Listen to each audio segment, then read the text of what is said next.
ونشهد أن لا إله إلا الله وحده لا شريك له ونشهد أن سيدنا وحبيبنا ومولانا محمدا عبده ورسوله الذي أرسله بالحق بشيرا ونذيرا وداعيا إلى الله بإذنه وسراجا منيرا فقد قال الله تعالى في كلامه المجيد وفرقانه الحميد أعوذ بالله من بسم الله الرحمن الرحيم إن الله وملائكته يصلون على النبي يا أيها الذين آمنوا صلوا عليه وسلموا تسليما صلى الله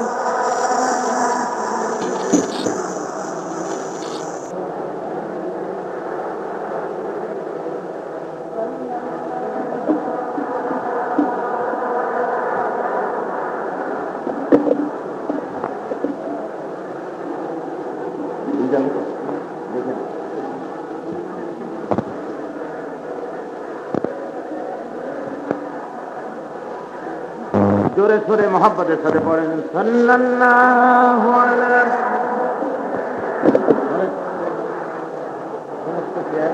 दो दुनिया शेयर और दो दुनिया टेबिल लेके बाकी सब कुछ बताया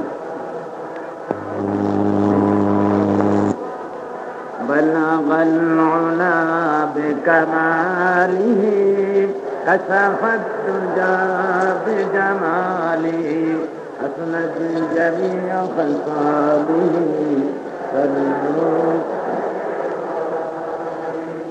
मोहब्बत सारे जोरे सोरे पढ़ें बलगल उला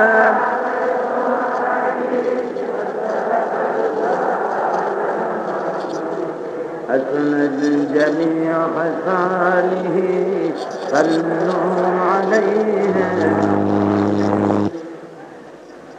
मुझे कुछ मिले या न मिले मोहम्मद मिले मुझे कुछ मिले या न मिले मोहम्मद मिले यानी वो शैब जिसे अल्लाह मिले बलगल उला बिकमालिही कशफत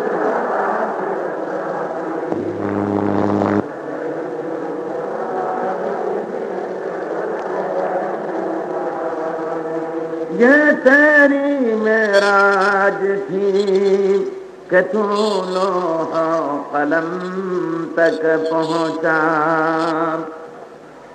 ये तेरी मेराज थी कि तू अरश तक पहुँचा और मेरी मेराज है कि मैं तेरे कदम तक पहुँचा बना बलवाना बिकमालिही कशफत तुजाति जमालिही असरद जमीअ खलकालिही सल्लु अल्लाहुम्मा आमीन ربنا ظلمنا أنفسنا وإن لم تغفر لنا وترحمنا لنكونن من الخاسرين ربنا ربير পবিত্র মাগরিবের নামাজের পরে সার কবলে লক্ষ লক্ষ মুসলমান একত্রিত হয়ে তোমার দরবারে হাত তুলেছি আয় আল্লাহ মেহেরবানি করে দুরূদ সালাম টুকুন সোনার মদিনায় নবী পাকের রওজা মোবারকে পৌঁছে দাও রব্বুল আলামিন এ মাহফিলের আয়োজন যারা করেছেন আর শোনার জন্য যারা এসেছেন কিয়ামতের দিন মুসিবতের সময় এ মাহফিল আমাদের সকলের জন্য নাজাতের ওসিলা বানিয়ে দিও আল্লাহ ইয়া রব करम तू अगर करे वो बात ज़बां को जो दिल पर असर करें। तक़ब्बल मिन्ना इन्नका अंतस-समीउल अलीम व तुब अलैना इन्नका अंतत-तव्वाबुर रहीम। सुब्हान रब्बिका रब्बिल इज्जति अम्मा यसिफून व सलामुन अलल मुरसलीन अल्हम्दुलिल्लाहि रब्बिल आलमीन। मोहतरम जनाब सदर, हज़रात उलमाए किराम, सम्मानित सुधी मंडली, उपस्थित আমার ইসলাম প্রিয় দিনদার ইমানদার মুসলমান ভাইরা, আসসালামু আলাইকুম ওয়া রাহমাতুল্লাহ। আমরা আল্লাহ রাব্বুল আলামিনের দরবারে লাখো কোটি শুকরিয়া আদায় করছি যে মহান আল্লাহ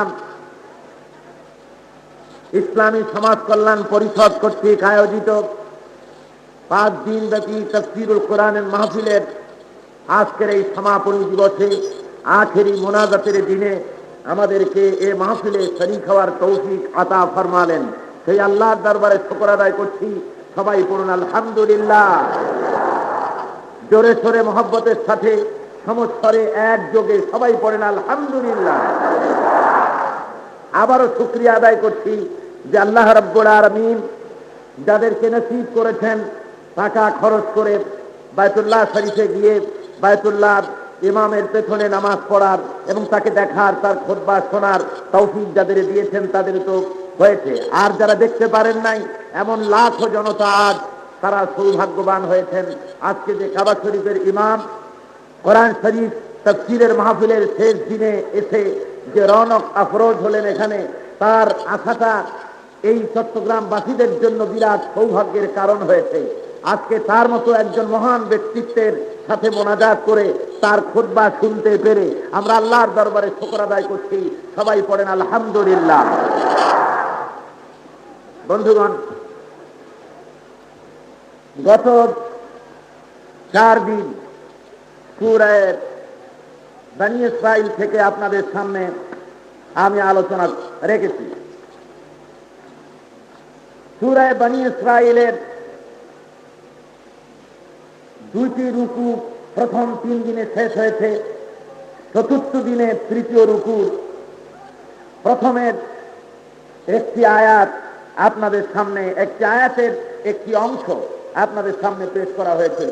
আজকে আবার কালকে যেখানে শেষ হয়েছিল ওখান থেকে শুরু হবে। আল্লাহ যেখানে নিয়ে আমাদের পৌঁছান, আল্লাহ রাব্বুল আলামিন যতটুকুন তৌফিক দিবেন ততটুকুনি বলা যাবে সুবহানাকা লা ইলমা লানা ইল্লা মা আল্লামতানা। আল্লাহ যতটুকুন আমাকে তৌফিক দিবেন, যতটুকুন পারমিশন দিবেন, ঠিক ততটুকুনি বলা যাবে। এখন প্রতিদিনের মতো আজও কোরআন শরীফ থেকে শুরু করার আগে সবাই আমার সাথে পড়ো। আউযু বিল্লাহি মিনাশ শাইতানির রাজীম। বিসমিল্লাহির রাহমানির রাহিম। বিতাড়িত মরদুদ শয়তানের ওয়াসওয়াসা থেকে আল্লাহর কাছে পানাহ চাই। মহান আল্লাহ রাব্বুল আলামিন যিনি পরম করুণাময়, তার পবিত্র নামে শুরু করা হোক। وَقَضَى رَبُّكَ أَلَّا تَعْبُدُوا إِلَّا إِيَّاهُ وَبِالْوَالِدَيْنِ إِحْسَانًا إِمَّا يَبْلُغَنَّ عِندَكَ الْكِبَرَ أَحَدُهُمَا أَوْ كِلَاهُمَا فلا تقل لهما أف ولا تنهرهما وقل لهما قولا كريما صدق الله مولانا العظيم। আমি গতকাল আপনাদের সামনে বলেছিলাম এই তৃতীয় রুকুটি মক্কি জিন্দেগির শেষ পর্যায়ে এবং মদনী জিন্দেগির প্রারম্ভে আল্লাহ রাব্বুল আলামিন সরকারে দো আলমের কাছে অবতীর্ণ করেছিলেন ইসলামী স্টেটের, ইসলামী সরকারের, ইসলামী হুকুমতের একটি ম্যানিফেস্টো হিসেবে, একটি ঘোষণাপত্র হিসেবে। এই নতুন একটি স্টেট হতে যাচ্ছে। সেই স্টেটের বডিটা, তার স্ট্রাকচার, তার গঠনতন্ত্র, তার শাসনতন্ত্র কি ধরনের হবে, কিভাবে জনগণকে চলতে হবে, তার মৌলিক বুনিয়াদি ফান্ডামেন্টাল কিছু কথা আল্লাহ রাব্বুল আলামিন এখানে পেশ করছেন, যা মেরাজের পরে আল্লাহ রাব্বুল আলামিন তার হাবিবের কাছে অবতীর্ণ করেছিলেন। প্রচন্ড ভিড়, সুতরাং কিছু লোক উঠা বসার জন্য চেষ্টা করবে, আর আপনারা যদি সেদিকে তাকান তাহলে এই পরিশ্রম করে আসার বসার কোনো ফায়দা হবে বলেন? জোরে বলেন হবে? কিছুতেই আপনার অ্যাটেনশন যেন অন্যদিকে না যায়, এদিকে আপনাকে পুরা মাত্রায় খেয়াল রাখতে হবে। কথা বুঝতে পারছেন? পানি যদি আপনার পিপাসা লেগেছে, আপনি পানি পান করতে চান, গ্লাসকে কলসির কাছে নিতে হবে, ঠিক না? না গ্লাস দূরে থাকবে, কলসি দূরে থাকবে, তাহলে কি পানি গ্লাসে পড়বে? পড়বে না। বুঝি আপনারা সব দামি দামি গ্লাস, অনেক দামি, ফ্রান্সের ইটালির দামি দামি গ্লাস, কিন্তু আমি একটা মেটে কলসি হতে পারি। পানি নিতে হলে গ্লাসের মুখে লাগাতে হবে কলসি, তা না হলে পানি পড়বে না। আপনার অ্যাটেনশন সম্পূর্ণ টেবিলের দিকে থাকবে, তাই একটা এলাকা যা খুশি তাই হয়ে যায়, কিন্তু তবুও আপনার মন নড়তে পারবে না, দৃষ্টি এখান থেকে সরে যেতে পারবে না, যেহেতু আপনি বসে আছেন খোদার কোরআন সামনে নিয়ে। আপনার সামনে কি জোরে বলেন? কোরআন শরীফ। খবরদার কেউ বেয়াদবি করার দুঃসাহস করবেন না। এমনি মুখের, হাতের ইশারা দিয়া, চোখের ইশারা দিয়ে কাজ করবেন, তু শব্দটি মুখ থেকে বের হবে না, এটাই হল মুমিনের কাজ, ঠিক না? সরকার দু আলমের কাছে আল্লাহ রাব্বুল আলামিন বলছেন, আপনার প্রভুর ফয়সলা, আপনার রবের ফয়সলা, আপনার আল্লাহর ফয়সলা, আল্লাহ ছাড়া কারো দাসত্ব করা যাবে না, গোলামি হবে একমাত্র আল্লাহ। সে কথার ব্যাখ্যা যৎকিঞ্চিৎ আমি গতকাল আপনাদের সামনে পেশ করেছি। মনে আছে না? সেটা মনে আছে না? আলহামদুলিল্লাহ। এই ইবাদত শুধুমাত্র মসজিদে নয়, শুধুমাত্র মাদ্রাসায় নয়, শুধুমাত্র খানকায় নয়, শুধুমাত্র হুজরার ভেতরে নয়। এই ইবাদত হবে বঙ্গভবন থেকে নিয়ে শুরু করে কল কারখানা, ক্ষেত, খামার, অফিস, আদালত, রান্নাঘর পর্যন্ত ইবাদত চলবে কার? আরো জোরে বলেন কার? আল্লাহর ইবাদত হতে হবে জীবনের সকল ক্ষেত্রে, আর কারো না। এই ইবাদত যতক্ষণ পর্যন্ত আমরা জীবনের সকল ক্ষেত্রে পালন না করতে পারবো, ততক্ষণ পর্যন্ত এর নাম ইবাদত হবে না। আপনারা লক্ষ্য করুন, আল্লাহর আইন, আল্লাহর আনুগত্য স্বীকার করে মানুষ যেখানে শান্তি পায় সেখানে। কথা ঠিক না মিথ্যা? এখনো মসজিদে আল্লাহর আইন মানে, মসজিদে প্রেসিডেন্ট সাহেব যদি বলেন যে আসরের নামাজ আমার আসতে দেরি হবে, সেই জন্য আপনারা মাগরিব একটু আগে পড়বেন, কেউ মানবে? যদি বলেন মানবে? যত বড় সম্মানিত লোক হোক, যদি বলেন যে আমি আসছি, আমার অমুক জায়গায় যেতে হবে, নামাজের রক্ত বাকি আছে 1 ঘন্টা, আমার নামাজটা পড়ায় দেন তাড়াতাড়ি, কোন ইমাম রাজি হবে? রাজি হবে না। মসজিদে এখনো হুকুম চলে কার? মাদ্রাসার ভেতরে পড়াশোনা ইত্যাদি আল্লাহর দ্বীনের যেটা হয় সেখানেও শান্তি, মাহফিলের ভিতরেও শান্তি, খানকার মধ্যেও যেখানে হক পীর আছে, পীরে হক্কানি, সেখানেও শান্তি। দেখুন না, মসজিদের ভেতরে প্রেসিডেন্ট সাহেব দাঁড়িয়েছেন একটা কাতারে, সামনে একটা রিক্সাওয়ালা দাঁড়িয়েছেন, সেজদা দেওয়ার সময় রিক্সাওয়ালার পাও দিয়ে ঠেকলো প্রেসিডেন্টের মাথায়। প্রেসিডেন্ট সাহেব নামাজ শেষ করে বলবে নাকি, বেটা রিক্সাওয়ালা, তোর পা লেগেছে আমার মাথায়, তোর 14 গোষ্ঠী ফাঁসির কাছে ঝুলাই দেবে? পারবে বলতে? জোরে বলেন পারবে? পারবে না। মিয়া সলিমউদ্দিন প্রেসিডেন্ট সাহেব, তুমি আজকে যার দরবারে আসছো, তোমারও ওজন যা, তোমারও দাম যা, আর ওই রিক্সাওয়ালারও দাম চাই, একই কাতারে দাঁড়াই গেছো। এক ही सफ में खड़े हो गए महमूद आयाज, ना कोई बंदा रहा ना कोई बंदा नवाज। একই কাতারে দরবার ইলাহি, শাহনশাহ রব্বুল আলামিনের দরবার। এখানে কোনো প্রেসিডেন্ট নাই, এখানে কোনো জেনারেল নাই, এখানে কোনো আমির নাই, ফকির নাই, সব আল্লাহর বান্দা। ধরে বলেন কার বান্দা? সব আল্লাহর গোলাম। কি শান্তি!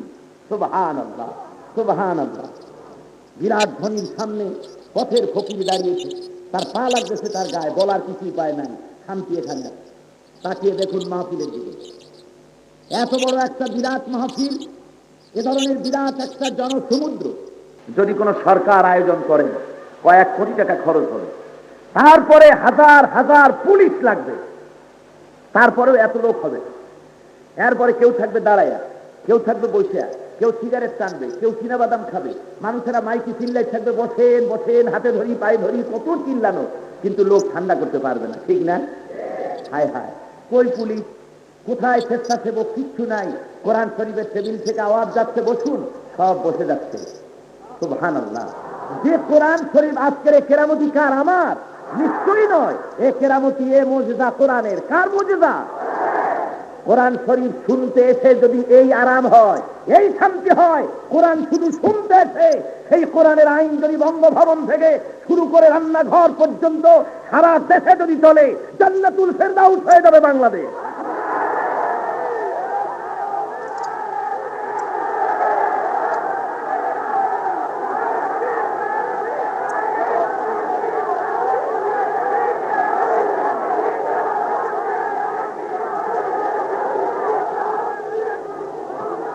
ভাইরা আমার, আল্লাহ রাব্বুল আলামিন ইবাদতের ব্যাখ্যা দেওয়া আমার পক্ষে সম্ভব নয়। বিরাট ব্যাখ্যায় ইবাদতের উদ্দেশ্যে আমাদের বানানো হয়েছে। কিসের উদ্দেশ্যে? মা খালাকতুল জিন্না ওয়াল ইনসা ইল্লা লিয়াবুদুন। যারা পড়তে পারেন আমার সাথে পড়েন, মা খালাকতুল জিন্না ওয়াল ইনসা ইল্লা লিয়াবুদুন। মানুষ আর জিন জাতি সৃষ্টি করেছি শুধু আমার ইবাদতের জন্য, অন্য কোনো কাজের জন্য নয়। এইটা হলো প্রথম শর্ত। ইসলামী স্টেট গঠন করার জন্য মদিনায় হুজুর আসতেছেন, কদিন পরই হিজরত করবেন।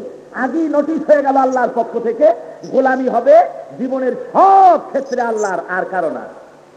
ওরা বলছিল হাল্লানা মিনাল আমরে মিন শাই, হুকুমতের ভেতরে আইন তৈরির মধ্যে, শাসনতন্ত্র তৈরির মধ্যে আমাদের কি কোনো দখল নাই? আমরা কি একটু পরামর্শ দিতে পারি না? আল্লাহ নবী বলে দেন, কুল ইন্নাল আমরা কুল্লুহু লিল্লাহ। বলে দাও, শাসনতন্ত্রের ভিতরে অঙ্গুলি সংকেত করার অধিকার তোমার নাই, এটা সম্পূর্ণ আল্লাহর। ইনিল হুকমু ইল্লা লিল্লাহ, আলা লাহুল খালক ওয়াল আমর। সৃষ্টি যার, আইন চলবে তার। জোরে বলেন সুবহানাল্লাহ। তিনি ছাড়া কারো আইন চলতে পারে না। আজকে কার্ল মার্কসের নীতি ডাস্টবিনে নিক্ষেপ করেছে কমিউনিস্টরা, মাও সেতুংয়ের নীতি নিক্ষেপ করেছে। যেহেতু মানুষ মানুষের জন্য স্থায়ী কোনো আইন তৈরি করতে পারে না। জোরে বলেন পারে? পারে না। কেন পারে না? পারে না এই জন্য, মানুষ অতীত ভুলে যায়, ভবিষ্যৎ জানে না, বর্তমান সম্পর্কে সিদ্ধান্ত নিতে গিয়ে ভুল করে। হলো মানুষের জ্ঞানের সীমানা, জ্ঞানের চৌহদ্দি। সেই জন্য মানুষের জন্য স্থায়ী আইন তৈরি করতে পারবেন তিনি, যার কাছে অতীত কাল নাই, যার কাছে ভবিষ্যৎ কাল নাই। সকল কালই যার কাছে বর্তমান কাল, তিনি পারবেন মানুষের জন্য স্থায়ী সংবিধান তৈরি করতে। তার নাম, আরো জোরে সরে বলেন, তার নাম কি? এই মাইকটা তৈরি করেছে জাপান অথবা জার্মান। মাইকটা পাঠিয়ে দেওয়ার সময় এর সাথে একটা গাইড বুক দিয়েছে, কিভাবে মাইকটা অপারেট করবেন, কিভাবে হ্যান্ডলিং করবেন মাইকটা, সেজন্য একটা বই দিয়ে দিয়েছে। বলা হয়েছে মাইকের মাউথপিস স্ট্যান্ডের মাথায় লাগাবে, তার নিয়ে অ্যাম্প্লিফায়ারের সাথে লাগাবে, ওখান থেকে নেগেটিভ পজিটিভ নিয়ে ব্যাটারির সাথে লাগাবে, আরেকটি তার ইউনিটের পেছনে লাগিয়ে মাইকের হর্নের পিছনে লাগিয়ে দিবে, তারপরে সুইচ অন করবে, মাইক কন করে বেরিয়ে দিবে। বইতে লেখা। যখনই মাইক বাংলাদেশে এসে গেল, বাংলাদেশের নেতারা বললেন, জাপানের ছোট্ট ছোট্ট মানুষের কথা মতো মাইক চালাবো আমরা, তাহলে আমরা কোন কাজে? আমরা ওদের চাইতে স্বাস্থ্যবান, ওদের চাইতে উঁচা, ওদের নাক চ্যাপটা, ওদের চোখ ভোতা, আর আমরা হলাম স্বাস্থ্যবান। আমাদের বক্তৃতাও সেই ধরনের। ছোট্ট মাউথপিস দিয়ে আমার বক্তৃতা বের হতে পারবে না। এরকম নয়, আমার কথা মতো, আমার কেনা মাইক আমার কথা মতো চালাতে হবে। কিভাবে? বললো যে মাইকের মাউথপিস নিয়ে স্ট্যান্ডের গোড়ায় বাঁধো, স্ট্যান্ড নিয়ে অ্যাম্প্লিফায়ারের সাথে দেখায় দাও, তারপরে ইউনিট ফেলায় দেওয়ার এক জায়গায়। আর বক্তৃতা খুব বিকট আওয়াজে বের হওয়ার জন্য এই ছোট্ট মাউথপিসে কাজ হবে না, মাইকের হর্ন এনে বক্তার মুখের উপরে পোলোর মতো থেকে দেয়। এইরকম করে যদি দেওয়া হয়, বক্তৃতা হবে? জোরে বলেন হবে? হবে না। যেহেতু আপনার ইচ্ছা মতো চালাইলে এটা চলবে না, এটা যিনি বানাইছে তার কথা মতো চালাইতে হবে। এই ছোট্ট দৃষ্টান্তটা মাথার মধ্যে ঢুকছে? সুতরাং ছোট্ট একটি মাইক যদি না চলে, যিনি বানিয়েছেন তার নির্দেশ ছাড়া আপনার ইচ্ছা মতো চালালে যদি না চলে, এই বিশাল বিশ্বব্রহ্মাণ্ড, এই বিশাল আকাশ জমিন আপনার কথা মতো চলতে পারে না। আপনার মাথায় কি ঢুকলো আর তাই দিয়ে দফা বানালেন, আইন বানালেন, তন্ত্র মন্ত্র বানালেন, তাই দিয়ে দেশ চলতে পারে না। দেশ চলবে একমাত্র আল্লাহর আইন দিয়ে। জোরে বলেন কার? সেই আল্লাহ রাব্বুল আলামিন বলছেন, তোমার আল্লাহর ফয়সালা হয়ে গেছে, গোলামি হবে একমাত্র আল্লাহ সর্বোচ্চ। এরপরে আল্লাহ বলছেন, وبالوالدين إحسانا। আমার সামনে মাথা নত করার পর, আমার গোলামি করার পর তোমার মা বাপের সাথে ভালো ব্যবহার করবে। জোরে কোন সুবহানাল্লাহ। পৃথিবীর কোন ধর্ম, কোন জাত তাদের ধর্মগ্রন্থে এই দৃষ্টান্ত দেখাতে পারবে না যে স্রষ্টা বলেছেন আমার পরে মা বাপের আনুগত্য করবে, মা বাপের সাথে ভালো ব্যবহার করবে। ভালো ব্যবহারটা কিরকম তাও আল্লাহ শিখাই দিচ্ছেন। إما يبلغن عندك الكبر أحدهما أو كلاهما فلا تقل لهما أف ولا تنهرهما وقل لهما قولا كريما।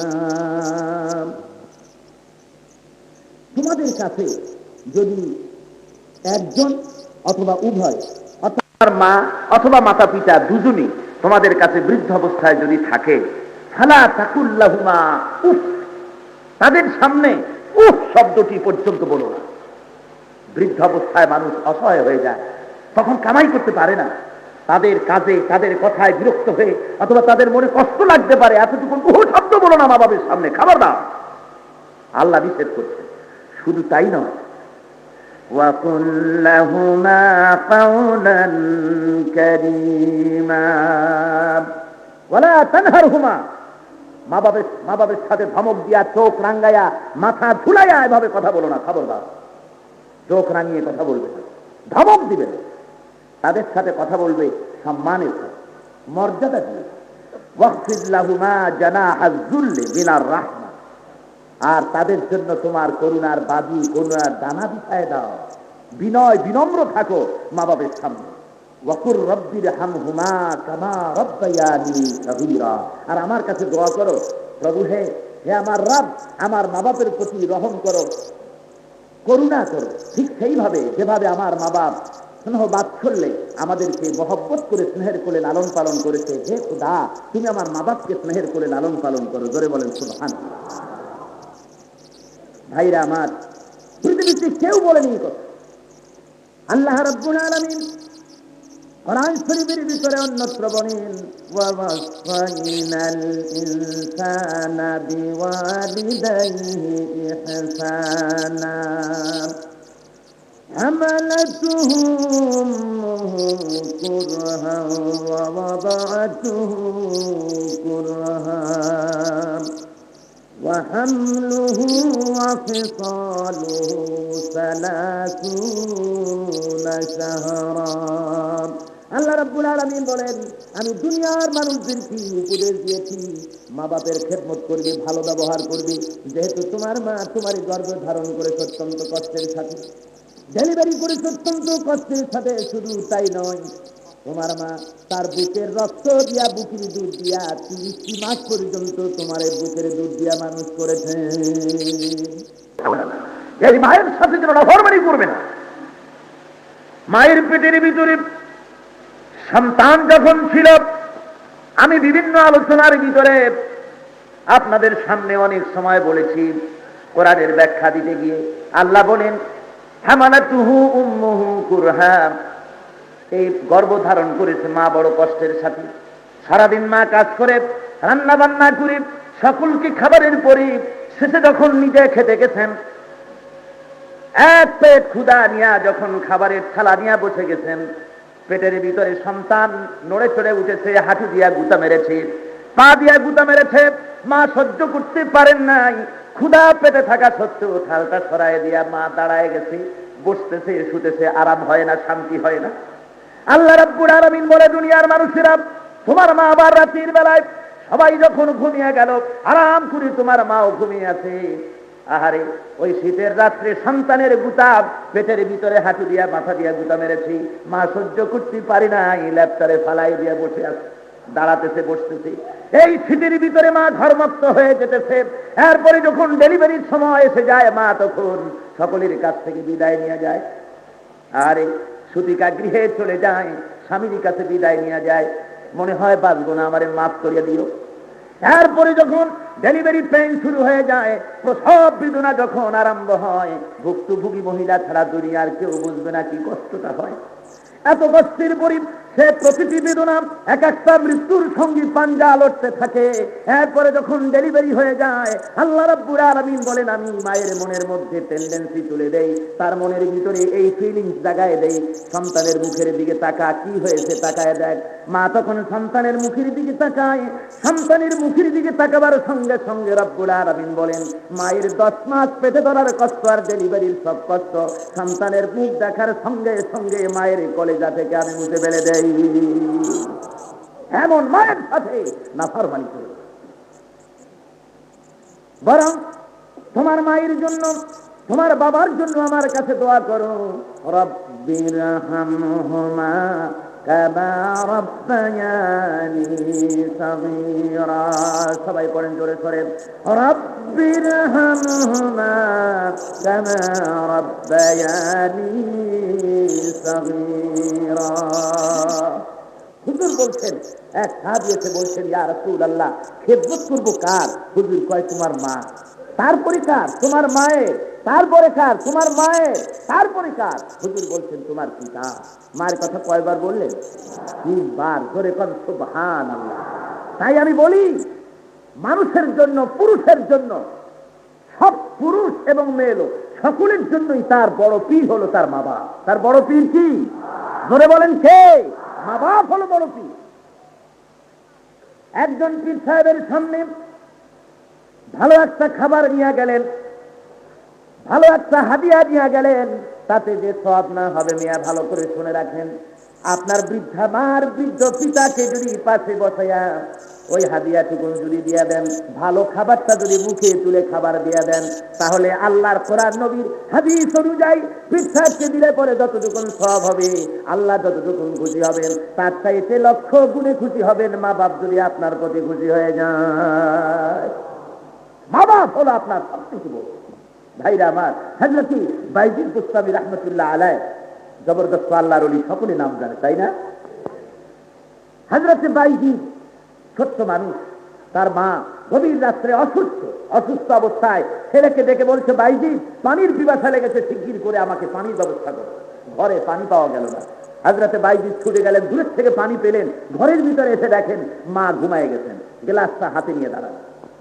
রাত যখন শেষ হয়ে যায়, মা ঘুমের থেকে জেগে দেখেন বাইজিদের হাতে গ্লাস থরথর করে কাঁপছে শীতে। বাবা তুমি দাঁড়ানো কেন, কাঁপছো কেন? মা আপনি পানি পেয়েছিলেন, এসে দেখি আপনি ঘুমানো, পানি আনতে দেরি হয়ে গেছে, আমি সেই থেকে দাঁড়ায় আছি, তুমি শোনি কেন? আপনি যদি আবার উঠে পানি চান আর সময় মতো যদি দিতে না পারি তাহলে আপনার কষ্ট হবে, তাই সেই থেকে আমি দাঁড়িয়ে আছি।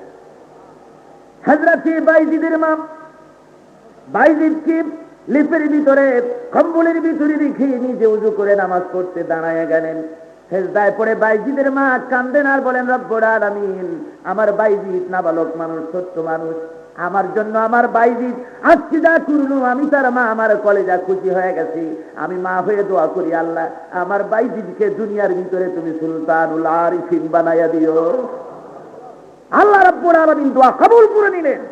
মা বাপের দোয়া কতখানি কবুল জানেন? মা বাপের দোয়া বন্দুক দিয়ে যদি গুলি করা হয়, ওই গুলি তার লক্ষ্যবস্তুর কাছে যেতে যত না দেরি, তার চাইতে মা বাপের দোয়া বা বদদোয়া আল্লাহর আগ পর্যন্ত এর চাইতে দ্রুত বেগে চলে যায়। ভাইরা আমার, এই জন্য আল্লাহ রাব্বুল আলামিন বলছেন খবরদার মা বাপের সঙ্গে খারাপ ব্যবহার করবে না। পারিবারিক সামাজিক জীবন যাপনের প্রাথমিক ধাপ মা বাপের সাথে ভালো ব্যবহার করবে। সরকার দু আলম মসজিদে নববীর ভিতরে বসে আছেন, চতুর্দিকে সাহাবায়ে কেরাম। এক বুড়ি ঢুকলেন মসজিদের মধ্যে, হুজুর বুড়িকে দেখে দাঁড়ায় গেলেন। কাছে যখন এলেন, হুজুর নিজের গা থেকে শরীর মুবারক থেকে চাদর নামায়া বিছায় দিলেন, মহিলার সঙ্গে কথা বললেন। মহিলা চলে গেলেন। সাহাবায়ে কেরাম জিজ্ঞেস করলেন ইয়া রাসূলুল্লাহ, আশ্চর্য হয়ে গেলাম, যেই নবীর চাদরের উপরে জিবরাইল বসতে সাহস পায় না, সেই চাদর বিছায় দিলেন সাধারণ একটা মহিলার জন্য। আল্লাহর হাবিব বলেন ও সাহাবীরা জানো না, তোমরা চিনতে পারো নাই কার জন্য আমি আমার চাদর বিছায় দিছি? তোমরা শোনো, আমি আমার মায়ের পিঠে থাকাকালীন আমার বাপকে হারাই, আমার বাপকে আমি দেখি নাই। আমার মায়ের যত্ন আমার কিসমতে হয়নি, যার বুকের দুধ ছিল, যার কোলে কাকে চড়ে আমি বড় হয়েছি, ইনি আমার সেই দুধমা হযরতে হালিমাতুস সাদিয়া। ইসলাম মা বাপের প্রতি এই শ্রদ্ধাবোধ দেখিয়েছে। কোরআন শরীফ মেরাজের পরে আল্লাহর ইবাদতের পরে বলেছে মা বাপের সাথে বিনয় বিনম্র ভাব প্রদর্শন করার জন্য, এবং বলেছে আমার কাছে দোয়া করো তাদের জন্য। রব্বুকুম আলামু বিমা ফি নুফুসিকুম, তোমার রব ভালো করে জানেন, তোমাদের রব খুব ভালো করে জানেন যে তোমাদের মনের মধ্যে কি আছে। আল্লাহ বলছেন নতুন স্টেট তৈরি করতে যাচ্ছে, কাঠামো শুনে না। وآت ذا القربى حقه والمسكين وابن السبيل ولا تبذر تبذيرا। নিকটবর্তী আত্মীয়, মিসকিন, সম্বলহীন, পথিক, এদের অধিকার আদায় করো। ওয়ালা তুবাজ্জির তাবযীরা, আর খবরদার অপচয় অপব্যয় করো না। মেরাজের পরে তৃতীয় রুকুতে আল্লাহ রাব্বুল আলামিন এই কথাটি সরকার দু আলমকে জানালেন। গোটা দুনিয়াবাসীর জন্য এটা হেদায়েত, গোটা পৃথিবীর সমস্ত মুসলমানদের জন্য হেদায়েত। নিকটবর্তী আত্মীয় স্বজন, মিসকিন, পথিক, সম্বলহীন, তাদের অধিকার আদায় করো। বলা হচ্ছে অধিকার দাও, হক, অর্থাৎ তোমার যারা গরিব মানুষ, গরিব আত্মীয় স্বজন যারা আছে, তাদেরকে বোঝা মনে করো না। আর তাদেরকে কিছু দিলে পরে তুমি তাদের প্রতি করুণা করেছো, তারা তোমার করুণার পাত্র, এটা মনে করো না। তুমি যেটা দিচ্ছ এটা তার প্রাপ্য, তার হক। জোরে বলেন সুবহানাল্লাহ। আল্লাহ রাব্বুল আলামিন কোরআন শরীফের মধ্যে বলছেন ওয়া ফি আমওয়ালিহিম হাক্কুল লিসাইলি ওয়াল মাহরুম। ধনীদের সম্পদের ভিতরে গরিবদের অধিকার আছে, বঞ্চিতদের অধিকার আছে, সেই অধিকার তোমরা আদায় করে দাও। সমাজের সমস্ত টাকা কড়ি যেন পুঞ্জীভূত হয়ে গুটি কত ধনীদের হাতে না থাকে। কাইলা ইয়াকুনা দুনাতাম বাইনাল আগনিয়াই মিনকুম, তোমাদের সম্পদগুলি গুটি কত ধনীদের হাতে যেন পুঞ্জীভূত না হয়, বরং তা যেন সদকা, ফিতরা, যাকাত, এককালীন দান, নানান কায়দায় যেন সমাজের মানুষের ভিতরে ছড়িয়ে পড়ে। যেন এমন না হয় যে কিছু লোক খাবে আর অনেক লোক না খেয়ে থাকবে, কিছু লোকের বাড়ি ঘর হবে আর অনেকের কিছুই হবে না, এমনটি যেন না হয়। সমাজকে এভাবে অর্থনৈতিক দিক থেকে একটা ভারসাম্য কায়েম করতে হবে, ভারসাম্য আনতে হবে। বড়দেরকে বলা হয়েছে, ধনীদেরকে, তোমরা তোমাদের টাকা কড়ি আল্লাহর রাস্তায় ব্যয় করো, খোদার পথে দান করো। মানুষেরা বহু টাকা কড়ির মালিক হয়, এই টাকা কড়ি সহজভাবে তারা যাকাত আদায় করে না। যাকাত আদায় করে না বলে খ্রিস্টান মিশনারিরা সুযোগ পেয়ে যায়, আমাদের দেশে যেমন পেয়েছে। যাকাত যদি ঠিকভাবে আদায় হতো, এক হিসাবে দেখা গেছে বাংলাদেশে যদি সঠিকভাবে জমা টাকার যাকাত, তারপরে স্বর্ণের যাকাত, সম্পূর্ণ যাকাত, পশুর যাকাত, ওষুধ ইত্যাদি যদি আদায় করা যায়, 4.5 থেকে 500 কোটি টাকা পার ইয়ার যাকাত কালেকশন হতে পারে। জোরে কোন আলহামদুলিল্লাহ। 500 কোটি টাকা কি আপনি খুব সহজ মনে করেন? আর খ্রিস্টান মিশনারিরা হিসাবে জানা গেছে সারা বছরে বাংলাদেশে গরিবদের জন্য খরচ করে 2 থেকে 250 কোটি টাকা। আপনি 500 কোটি টাকা খরচ যে করছেন না যাকাত আদায় করে, এখানে যে একটা ভ্যাকুয়াম সৃষ্টি হচ্ছে, এই ভ্যাকুয়ামকে পুরা করার জন্য খ্রিস্টান মিশনারিরা এগিয়ে এসে তার অর্ধেক টাকা খরচ করে আমার দেশের মুসলমান আর অমুসলিম যারা আছে তাদেরকে অনায়াসে খ্রিস্টান বানায় নিচ্ছে সেবার নাম করে। আমাদের দেশে প্রায় 265টির উপরে খ্রিস্টান মিশনারিদের প্রতিষ্ঠান আছে। গভর্নমেন্ট অবশ্য যাকাত বোর্ড গঠন করেছেন। আমি প্রেসিডেন্ট সাহেবকে তার সামনাসামনি তাকে বলেছি যে ইসলাম বলেছে, কোরআন বলেছেন যে আমি যখন মুমিনদের ক্ষমতা দেই, ইমানদারেরা, মুসলমানেরা যখন ক্ষমতায় আসে, 4খান কাম করে। কয়খান কাম? ধরে বলেন কয়খানা? 4খানা কাজ। আমি প্রেসিডেন্টকে বলেছি, কোরআন শরীফে আল্লাহ রাব্বুল আলামিন বলছেন আল্লাযীনা ইম্মাক্কান্নাহুম ফিল আরদ আকামুস সালাত ওয়া আতাউজ যাকাত ওয়া আমারু বিল মারুফ ওয়া নাহাউ আনিল মুনকার। আল্লাহ বলেছেন মুমিনেরা মুসলমানেরা যখন ক্ষমতায় যায় চারটা কাজ করে। প্রথম কাজ হলো নামাজকে বাধ্যতামূলক করে দেয়। নামাজকে বাধ্যতামূলক, আকেল বালেগ প্রত্যেকটি মুসলমানকে নামাজ আদায় করতেই হবে বাই হুক অ্যান্ড ক্রুক। তাওয়ান ওয়া কারহান করতে হবে, নামাজ বাধ্যতামূলক করবে সে। 2 নম্বরে তার কাজ হলো যাকাতকে আদায় করবে। 3 নম্বরের কাজ হলো ভালো কাজের আদেশ দেবে। 4 নম্বর হলো অসৎ কাজের বিরুদ্ধে প্রতিরোধ গড়ে তুলবে। শুধু মুখ দিয়ে নিষেধ করবে না, প্রতিরোধ গড়ে তুলবে। 4টা কাজ আমি প্রেসিডেন্ট সাহেবকে বলেছি, আপনি 4টা কাজের প্রথম নম্বর বাদ দিয়ে 2 নম্বর থেকে শুরু করেছেন, তাও আবার অসম্পূর্ণ। যাকাত বোর্ড গঠন করেছেন, এটা মুসলিম সরকারের জন্য, মুসলমান প্রেসিডেন্টের জন্য এটা সঠিক নয়। সঠিক হলো যাকাত বাধ্যতামূলক করে দেওয়া। যাকাত যদি বাধ্যতামূলক করে দেওয়া থাকে, আমার দেশে না খেয়ে কোনো মানুষ মরার প্রশ্নই ওঠে না। বলেন ঠিক কিনা? আমার দেশে বহুত কিছু আল্লাহ রাব্বুল আলামিন দান করেছে, কোনো জিনিসের অভাব নাই এখানে, সব আছে, শুধু ইমানের অভাব। কিসের অভাব? ইমানের অভাব। সৌদি আরবিয়ায় শুধু তেল দিছে, কুয়েত কাতারে শুধু তেল দিছে, আমাদের বুঝি দেন নাই কিছু। আবার এখানে গ্যাস আছে, এখানে তেলও আছে। মাঝে মধ্যে নেতৃবর্গ ক্ষমতায় যারা আছেন তারা যখন ইসলামের কথা বলেন, আল্লাহ রাব্বুল আলামিন মাঝে মধ্যে 2-1টা কুয়া বাইর করে দেখান তেলের, যে তেলের কিন্তু সম্ভাবনা আছে। আছে, ইসলামের কথা কইতাছো শুধু, সেই জন্য তেলের কুয়া 2-1টা বাইর করে দেখাইতেছি। যদি ইসলাম পুরোপুরি কায়েম করো, সব তেল বাইর করে দেব মাটির তলা দিয়া। আর যদি ক্ষমতায় টিকে থাকার জন্য ইসলামের কথা ব্যবহার করো, তাহলে তোমার তেল বের করে ছাড়বো। কি বলেন, পারবেন না আল্লাহ? জোরে বলেন, পারবেন না? বেশক আল্লাহ রাব্বুল আলামিন পারবেন। জমিনে সব আছে, শুধু ইমানের অভাব। ইমান থাকলে আল্লাহ রাব্বুল আলামিন অবশ্যই আমার এই জমিনে যথেষ্ট কিছু আল্লাহ দিতে পারেন। এই দেশের মতো সুজলা সুবলা, শস্য শ্যামলা, শ্যাম কুন্তলা, স্বর্ণ প্রসবিনী সোনার বাংলা, এত সুন্দর জমিন আল্লাহর দুনিয়ার না। সারা পৃথিবীর একটা বিরাট অংশ দেখার সৌভাগ্য আল্লাহ আমাকে দান করেছিলেন। দুনিয়ার বিরাট এলাকা দেখেছি, এত সুন্দর দেশ, এত ভালো দেশ, এত সহজায় করে খাওয়া যায় পৃথিবীতে আর না। মানুষগুলির মধ্যে ক্ষমতা কম। সুবহানাল্লাহ। আজ যেমন মাহফিলের রওনা, আজকের এই যে মাহফিল আমি দেখতে পাচ্ছি, এইরকম একটা মাহফিল যদি সারা জীবনের মধ্যে একবার মনি সিং যদি এই ধরনের একটা প্রোগ্রাম করতে পারতো, বাংলাদেশকে পরের দিন উল্টায় ফেলাই দিত। পারতো না? নিশ্চয়ই পারতো। কিছু নাই, তাই আফগানিস্তানে স্টাইলে বিপ্লব দেখাবার কত হুমকি দেয়।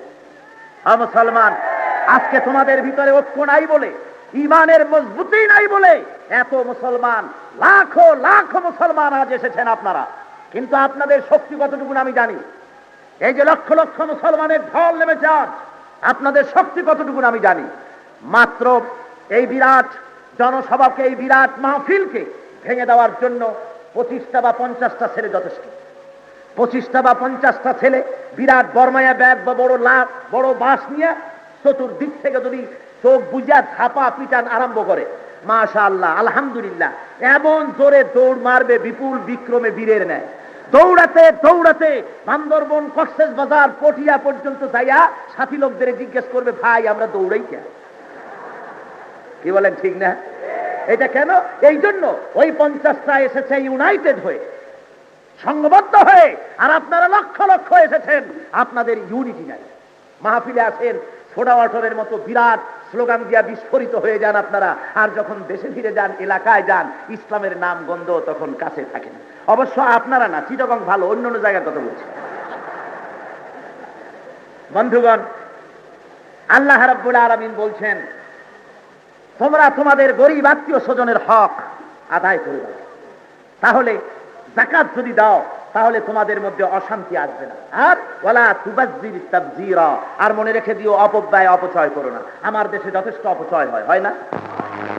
চিটাগংয়ের একটা বিয়েতে কত যে ডেকোরেশন, কত লাইটিং, আশ্চর্য হয়ে যেতে হয়। অথচ হুজুর বলেছেন যে বিয়ে যত খরচ কম, সে বিয়ে তত বেশি বরকতপূর্ণ। জোরে বলেন সুবহানাল্লাহ। আর আমরা আমরা প্রতিযোগিতা করি কত বেশি টাকা খরচ করে দেয়, পাল্লা দিয়ে খরচ করা হয়। একদিকে বিয়ের খানা খাইয়া কুলাইতে পারে না মেহমানেরা, ফালায় দেওয়া হয় ডাস্টবিনে, আর মানুষ আর কুকুর সেখানে ভাগাভাগি করে সেই উচ্ছিষ্ট খায়। এই তো আমার দেশের দৃষ্টান্ত, এই তো আমার দেশের অবস্থা। একদিকে অর্থের পিরামিড গড়ে তুলে 7 তলা 10 তলা বিল্ডিং, কল কারখানা, মিল, গাড়ি বাড়ি অভাব নাই। আর একদিকে Kamalapur rail station, Chittagong rail স্টেশনের পাশে, রেল লাইনের পাশে সালার শর্ট দিয়া 2 হাত জায়গার মধ্যে মানুষ একটু মাথা গুজবে, সে জায়গাটুকু অধিকারও তার নাই, সেখানে মাথা গোজার ঠাই তাকে দিতে দেওয়া হয় না, তাকে উদ্বাস্ত করা হয়, তাকে জঞ্জাল মনে করে তাড়িয়ে দেওয়া হয়, তাকে থাকার জায়গা দেওয়া হয় না। আজ এই মানুষে হানাহানি দেখে আজকে সমাজতন্ত্রের কথা উঠেছে, আজকে কমিউনিজমের কথা উঠেছে। আর মুসলমান, সমাজতন্ত্রের সাথে মুসলমানের কিসের পরিচয়? মুসলমান চিনে ইসলামকে। মুসলমান কাকে চেনে জোরেগণ? ইসলাম পরিষ্কার করে মানুষের অধিকার আদায় করেছে, অপচয় বন্ধ করতে বলেছে তোমার উদ্বৃত্ত যা সেটা মানুষকে দিয়ে দাও। প্রশ্ন করা হয়েছে রসুলকে,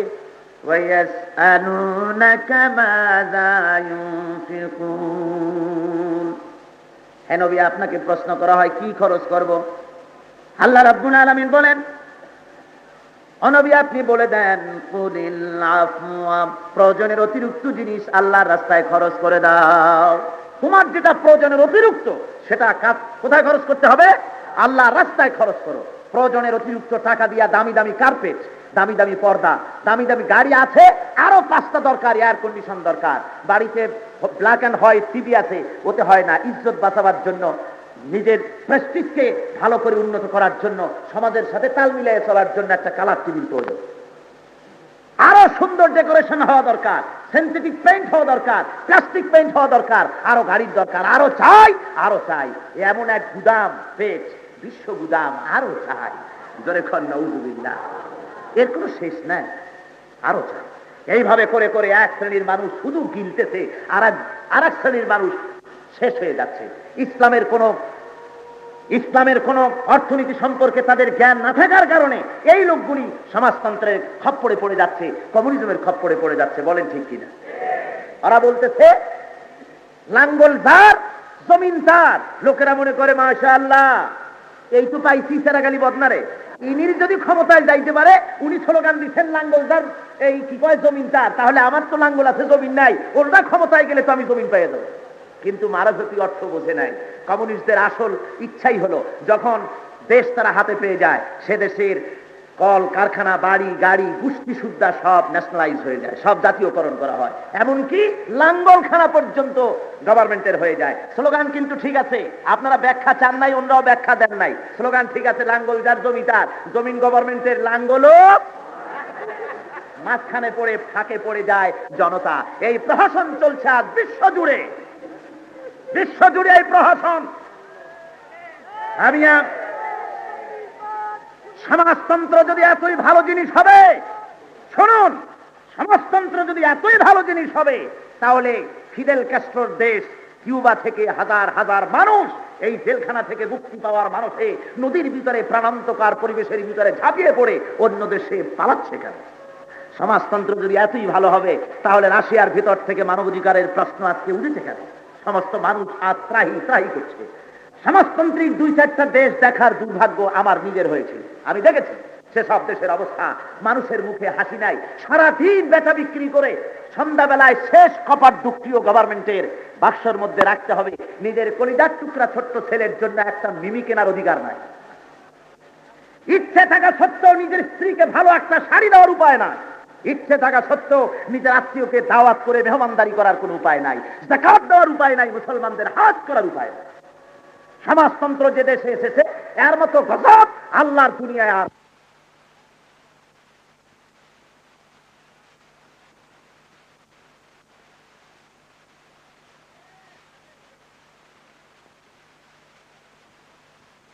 হয়। অর্থনীতি, সমাজনীতি, রাজনীতি ইত্যাদি দিয়ে কমপ্লিট কোড অফ লাইফ হয়, তাহলে মানুষের তৈরি করা মতবাদের সামনে মাথা নত করার কোনো জরুরত আছে? জোরে বলেন, আছে? না। তাহলে বোঝা গেল মানুষকে আল্লাহ রাব্বুল আলামিন অর্থনৈতিক কাঠামো দিচ্ছেন, বড় লোকদের বলছেন সব তোমরা গরিবদের প্রতি একটু নত হও। ওই যে আমি বলি, কার্ল মার্কস বলেছিলেন যে সব সমান করে দেওয়া হবে, there is no difference between leg and head. পায় আর মাথায় কোনো ব্যবধান থাকবে না, সব সমান হয়ে যাবে। গরিবও থাকবে না কেউ, ধনীও থাকবে না কেউ। মানুষেরা সব আশ্চর্য হয়ে গেছে, সব সমান করে দেওয়া হবে। বলেছে দুনিয়ার পুটিরা এক হও, গজাল মাছেরা বোয়াল মাছেরা সব তোমাদের খাইয়ে ফেলাইতেছে, সুতরাং দুনিয়ার মজদুরেরা এক হয়ে যাও। এক হইয়া বুর্জুয়াদের গলা কাটা শুরু করে দাও। এক ছেলে মস্কো গেছে ট্রেনিং দিতে, ট্রেনিং দিয়ে সেখান থেকে পাস করে বাড়ি ফিরেছে। ফিরে এসে রাত্রিবেলায় শুয়ে আছে, তার বাপের মাথায় গুতা দিয়া পাও দিয়ে একটা লাঠি মেরে তারপরে চলে গেল। দু চারটে লাগে গেছে আর কি। বাপের ঘুম ভেঙে গেল, তাকায় দেখে ছেলে হেঁটে গেল। আশ্চর্য কথা, আমার মাথায় পায়ের গুতা লাগলো, একটু সরি পর্যন্ত কইল না। কয় বেটা তোরে আমি মস্কো পাঠায় দিয়ে আমি আমার ইজ্জত নষ্ট করেছি, আমার মাথায় পাও লাগলো আর তুই একটু সরি বললি না। কয় oh my outdated father, oh my reactionary father, you don't know there is no difference between leg and head. তুমি জানো না আমার লেনিন বাবাজি বলেছে, আমার কার্ল মার্কস দাদাজি বলেছে পায় আর মাথায় কোনো ব্যবধান নাই। তোমার মাথায় পাও লাগাও, যা তোমার পায়েও পাও লাগাতে।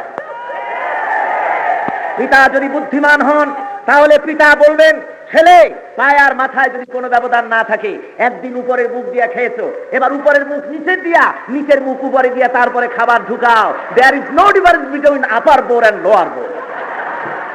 ভাইরা আমার, আজকে সমাজতন্ত্র দুনিয়ার ভিতরে এসে মানুষের সামনে তারা নানা ধরনের কথা বলছে। আমি আপনাদের চেনাতে চাই, এরা চিহ্নিত শত্রু। কমিউনিস্টদের সাথে, সমাজতন্ত্রীদের সাথে বাংলাদেশের মুসলমানের কোনো সম্পর্ক নাই। জনগণ আছে।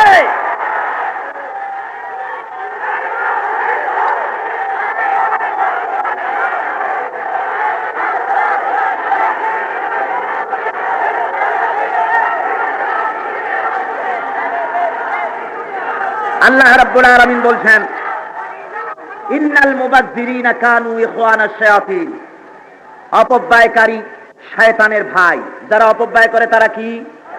শয়তানের ভাই। আর শয়তান হলো অত্যন্ত অকৃতজ্ঞ। আল্লাহ রাব্বুল আলামিন বলেন ওয়া ইম্মা তুরিদান্না আনহুম ইবতিগা রাহমাতিন মির রাব্বিকা তারজুহা فَقُلْ لَهُمْ قَوْلًا مَيْسُورًا। যদি তুমি পাশ কাটায় থাকতে চাও, লক্ষ্য করো, যদি তুমি পাশ কাটায় থাকতে চাও এই কারণে যে তুমি যে রহমত অনুসন্ধান করছো এখনো সেই তালাশেই আছো, তাহলে তুমি ফাকুল লাহুম কওলাম মাইসুরা, তাহলে তুমি বিনয় সূচক জবাব দিয়ে দাও। অর্থ কি? অর্থ হলো তোমার গরিব আত্মীয়রা তোমাদের উপরে যে হক তার আছে, সেই হক যদি তুমি আদায় করতে না পারো, তার মানে হলো এখনো তুমি ধনী হয়ে পারো নাই, দেওয়ার মতো টাকা পয়সা এখনো তোমার হয় নাই। তুমি আল্লাহর কাছে চাইতেছো আল্লাহ তুমি দয়া করে আমাকে দাও, তাহলে আমি গরিবদের দিতে পারবো। এই যদি পরিস্থিতি তোমার হয় তাহলে ফাকুল লাহুম কাওলাম মাইসুরা, তাহলে তুমি গরিবদের সঙ্গে তোমার গরিব আত্মীয়দের সাথে বিনয় সূচক জবাব দিয়ে দাও। তাদের বলো ভাই সত্যি তোমাদের দেওয়া উচিত, কিন্তু আমি তো এখনো দেওয়ার মতো হই নাই, দোয়া করো আল্লাহ যেন আমাকে তোমাদের দেওয়ার মতো অর্থ আমাকে দান করেন। জোরে কোন সুবহানাল্লাহ। তবুও মানুষের সাথে খারাপ ব্যবহার করো না, গরিবদের সাথে খারাপ ব্যবহার করো না। ওরাও মানুষ, এদের সাথে সব ব্যবহার করো, এদের সাথে ভালো ব্যবহার করো। ولا تجعل يدك مغلولة إلى عنقك ولا تبسطها كل البسط وتقعد ملوما محسورا। তোমার হাতকে গলায় ঝুলায় রেখো, আবার এটাকে খোলা অবস্থায় ছেড়ে দিও না। ফাতাকুদা মালুমান মাহসুরা, তাহলে তুমি অসহায়, তুমি তিরস্কৃত হবে এবং নিঃস্ব হয়ে যাবে। এর অর্থ হলো গলায় হাত বান্ধার অর্থ হলো কৃপণ হইও না, এটা একটা রূপক কথা। ওয়ালা তাজাল ইয়াদাকা, তোমার হাতকে তুমি ওয়ালা তাজাল ইয়াদাকা মাগলুলাতান ইলা উনুকিক, তোমাদের হাতকে গলদেশে বেঁধে রেখো না, তার মানে হলো কৃপণ হইও না। ওয়ালা তাবসুতহা কুল্লাল বাস, আর হাতটারে খোলা অবস্থায় ছাড়িয়ে দিও না, তার মানে জনমের মতো কৃপণ হইও না, আর একেবারে পাইকারি দরে সব আল্লাহর রাস্তায় দিয়েও দিও না। অতিরিক্ত খরচ করো না, অতিরিক্ত খরচ করবে না, আর কৃপণও হবে না। যদি তা করো তাহলে কৃপণ হলে তিরস্কৃত হবে, আর হাত খোলা যদি দিয়ে দাও তাহলে তুমি নিঃস্ব হয়ে যাবে। যেরকম সুবহানাল্লাহ। অর্থনীতির দিক থেকে এর চাইতে ভারসাম্যমূলক কথা আর কি হতে পারে? আমার আল্লাহর কথা। কার কথা ধরে কর? খরচের বেলায় ইতিদাল, ভারসাম্য রক্ষা করবে। ইন্না রাব্বাকা ইয়াবসুতুর রিজকা লিমান ইয়াশাউ ওয়া ইয়াকদির ইন্নাহু কানা বিইবাদিহি খাবীরাম বাসীরা। একটু মহব্বতের সাথে জোরে সোরে জিকির করেন লা ইলাহা ইল্লাল্লাহ। অল্প জোরে বলেন লা ইলাহা।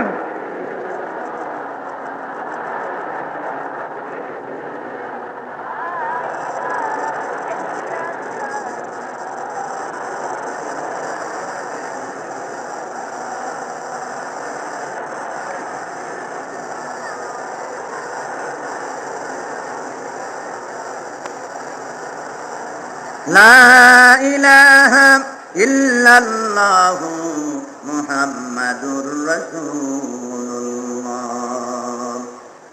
ভাইরা আমার, এই মাঝখান থেকে হাঁটার চিন্তাও কেউ করবেন না, এটা খুব বেয়াদবি। আজকে শেষ মোনাজাত, আখেরি মোনাজাত, মাঝখান থেকে হাঁটবার চেষ্টা করবেন না। আপনাদের তো জানাই আছে খুব লম্বা বক্তৃতা করার অভ্যাস আমার নাই। সবাই বসুন, এরপর আপনার কাছ থেকে এভাবে হাঁটাচলা করে আরেকজনকে ডিস্টার্ব করার চেষ্টা করবেন না। অল্প সময়ের ভিতরে আপনাদের আকাঙ্ক্ষিত মোনাজাতের দিকে আমরা এগিয়ে যাব, আমরা আল্লাহর কাছে দোয়া করব। সুতরাং মাঝখান থেকে হেঁটে মানুষকে বিরক্তি করবেন না। এরপর যদি কেউ আপনার পাশ থেকে দাঁড়ায় তাহলে জোর করে ধরবেন আর আস্তে বসায় দিবেন যেন ব্যথা না পায়। বন্ধুগণ, আল্লাহ রাব্বুল আলামিন কোরআন শরীফের মধ্যে ইরশাদ করছেন, নিশ্চয়ই তোমার প্রভু মানুষের রিজেকের ব্যাপারে কাউকে প্রশস্ত করেছেন, কাউকে সংকীর্ণ করেছেন, আর তিনি তার বান্দা সম্পর্কে সবকিছু জানেন, খবর রাখেন।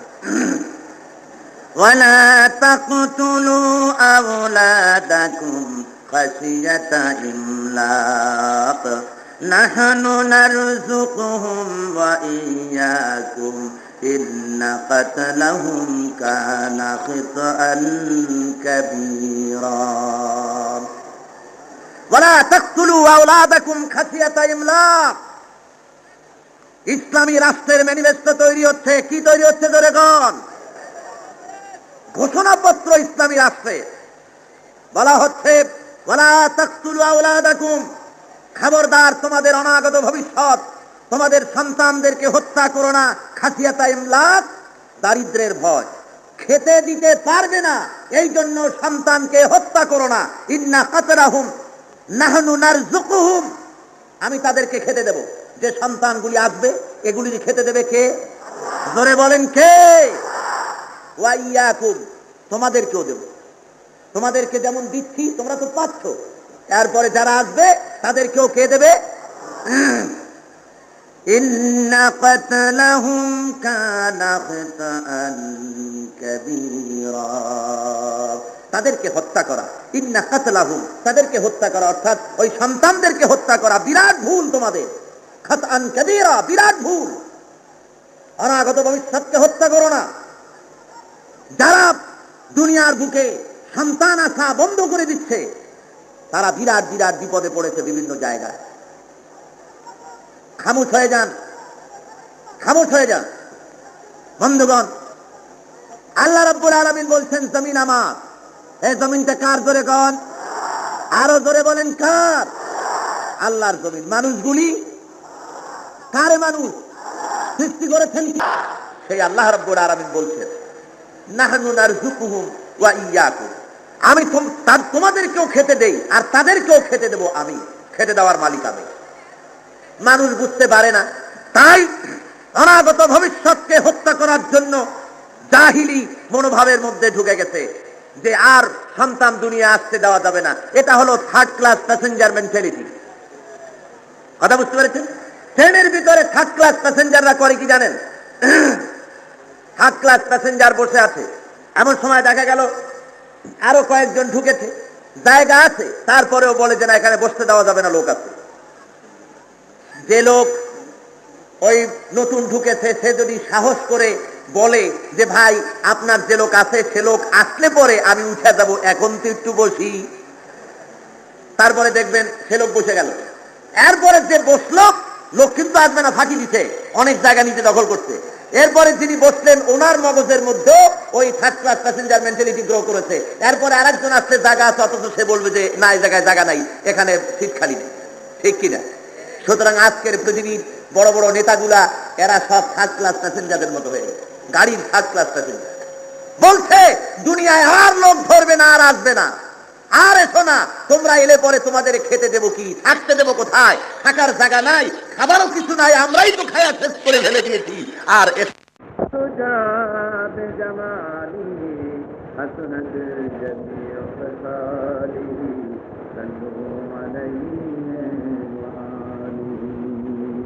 সবাই বসে পড়ুন। এইখানে কারা দাঁড়িয়ে বসছেন? 500 হলেও বসুন, কেউ দাঁড়িয়ে থাকবেন না। 5 দিন ব্যাপী তাফসীরুল কোরআন মাহফিলের আখেরি মুনাজাত, কোরআন শরীফের তাফসীরের মাহফিলের মুনাজাত বেশক আল্লাহর দরবারে কবুল হবে ইনশাআল্লাহ। জোরে বলেন আমিন, আরো জোরে বলেন আমিন।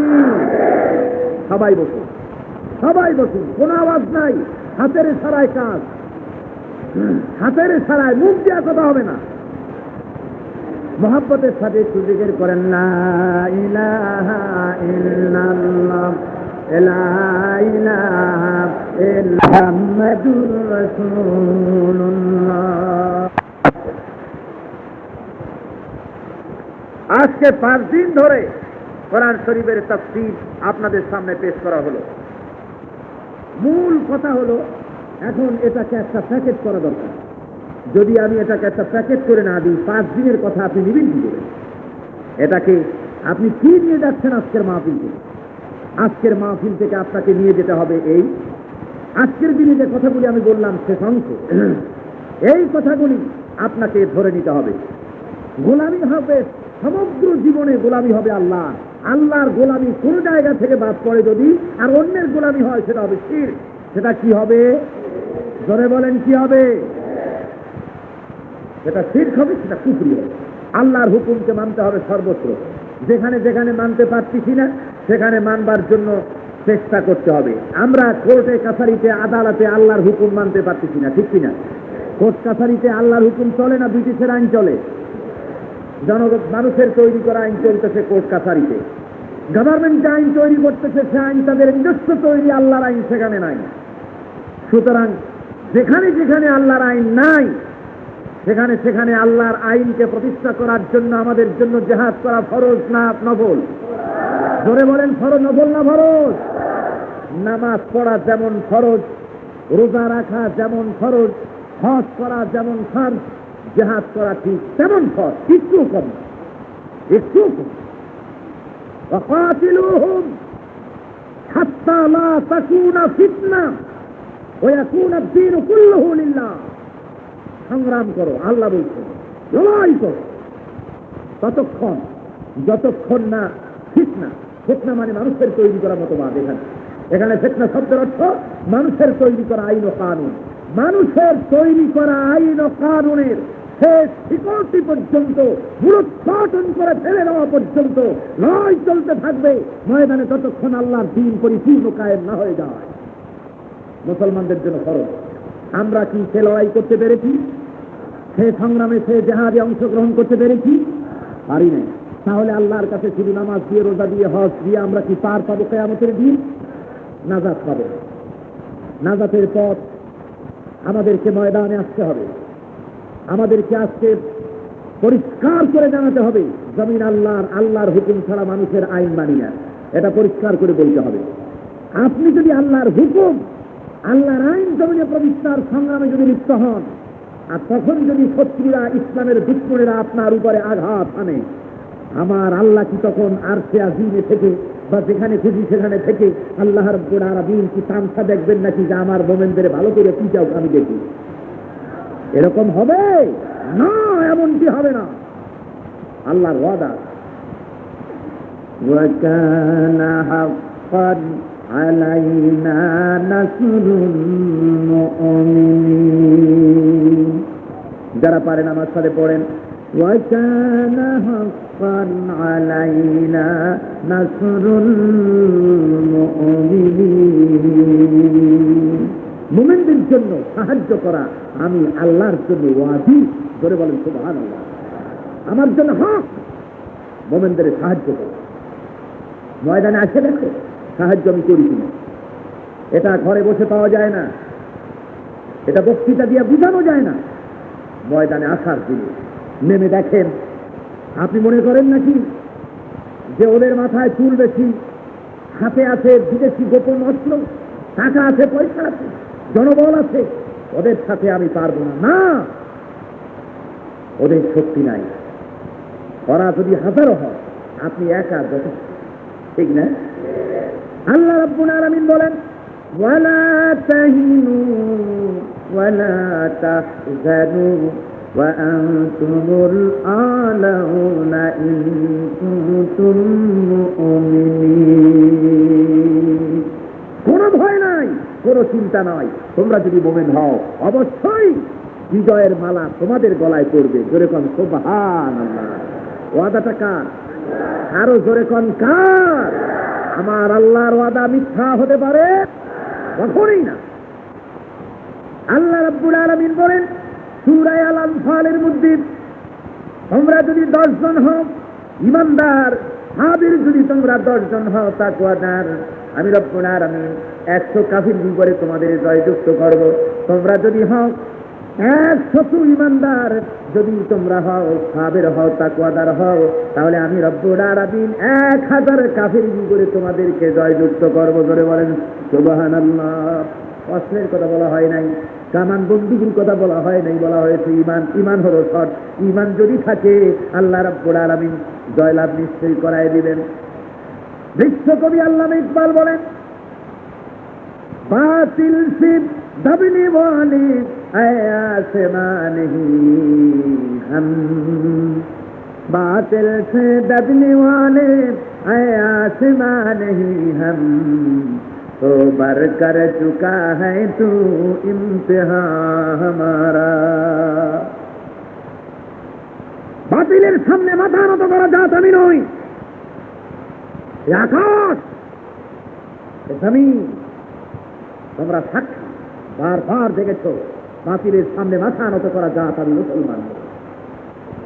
যারা বাংলাদেশের 9.5 কোটি মুসলমানের দেশ, এই দেশে যারা সমাজতন্ত্র আর কমিউনিজমের ধর্ম নিরপেক্ষতার স্বপ্ন যারা দেখো, মুসলমানদের গায়ে আঘাত দিয়ে দেখো, আহত সিংহের মতো গর্জে উঠবে আবার সারা বাংলাদেশ। জমিনে কায়েম হবে একমাত্র আল্লাহর আইন।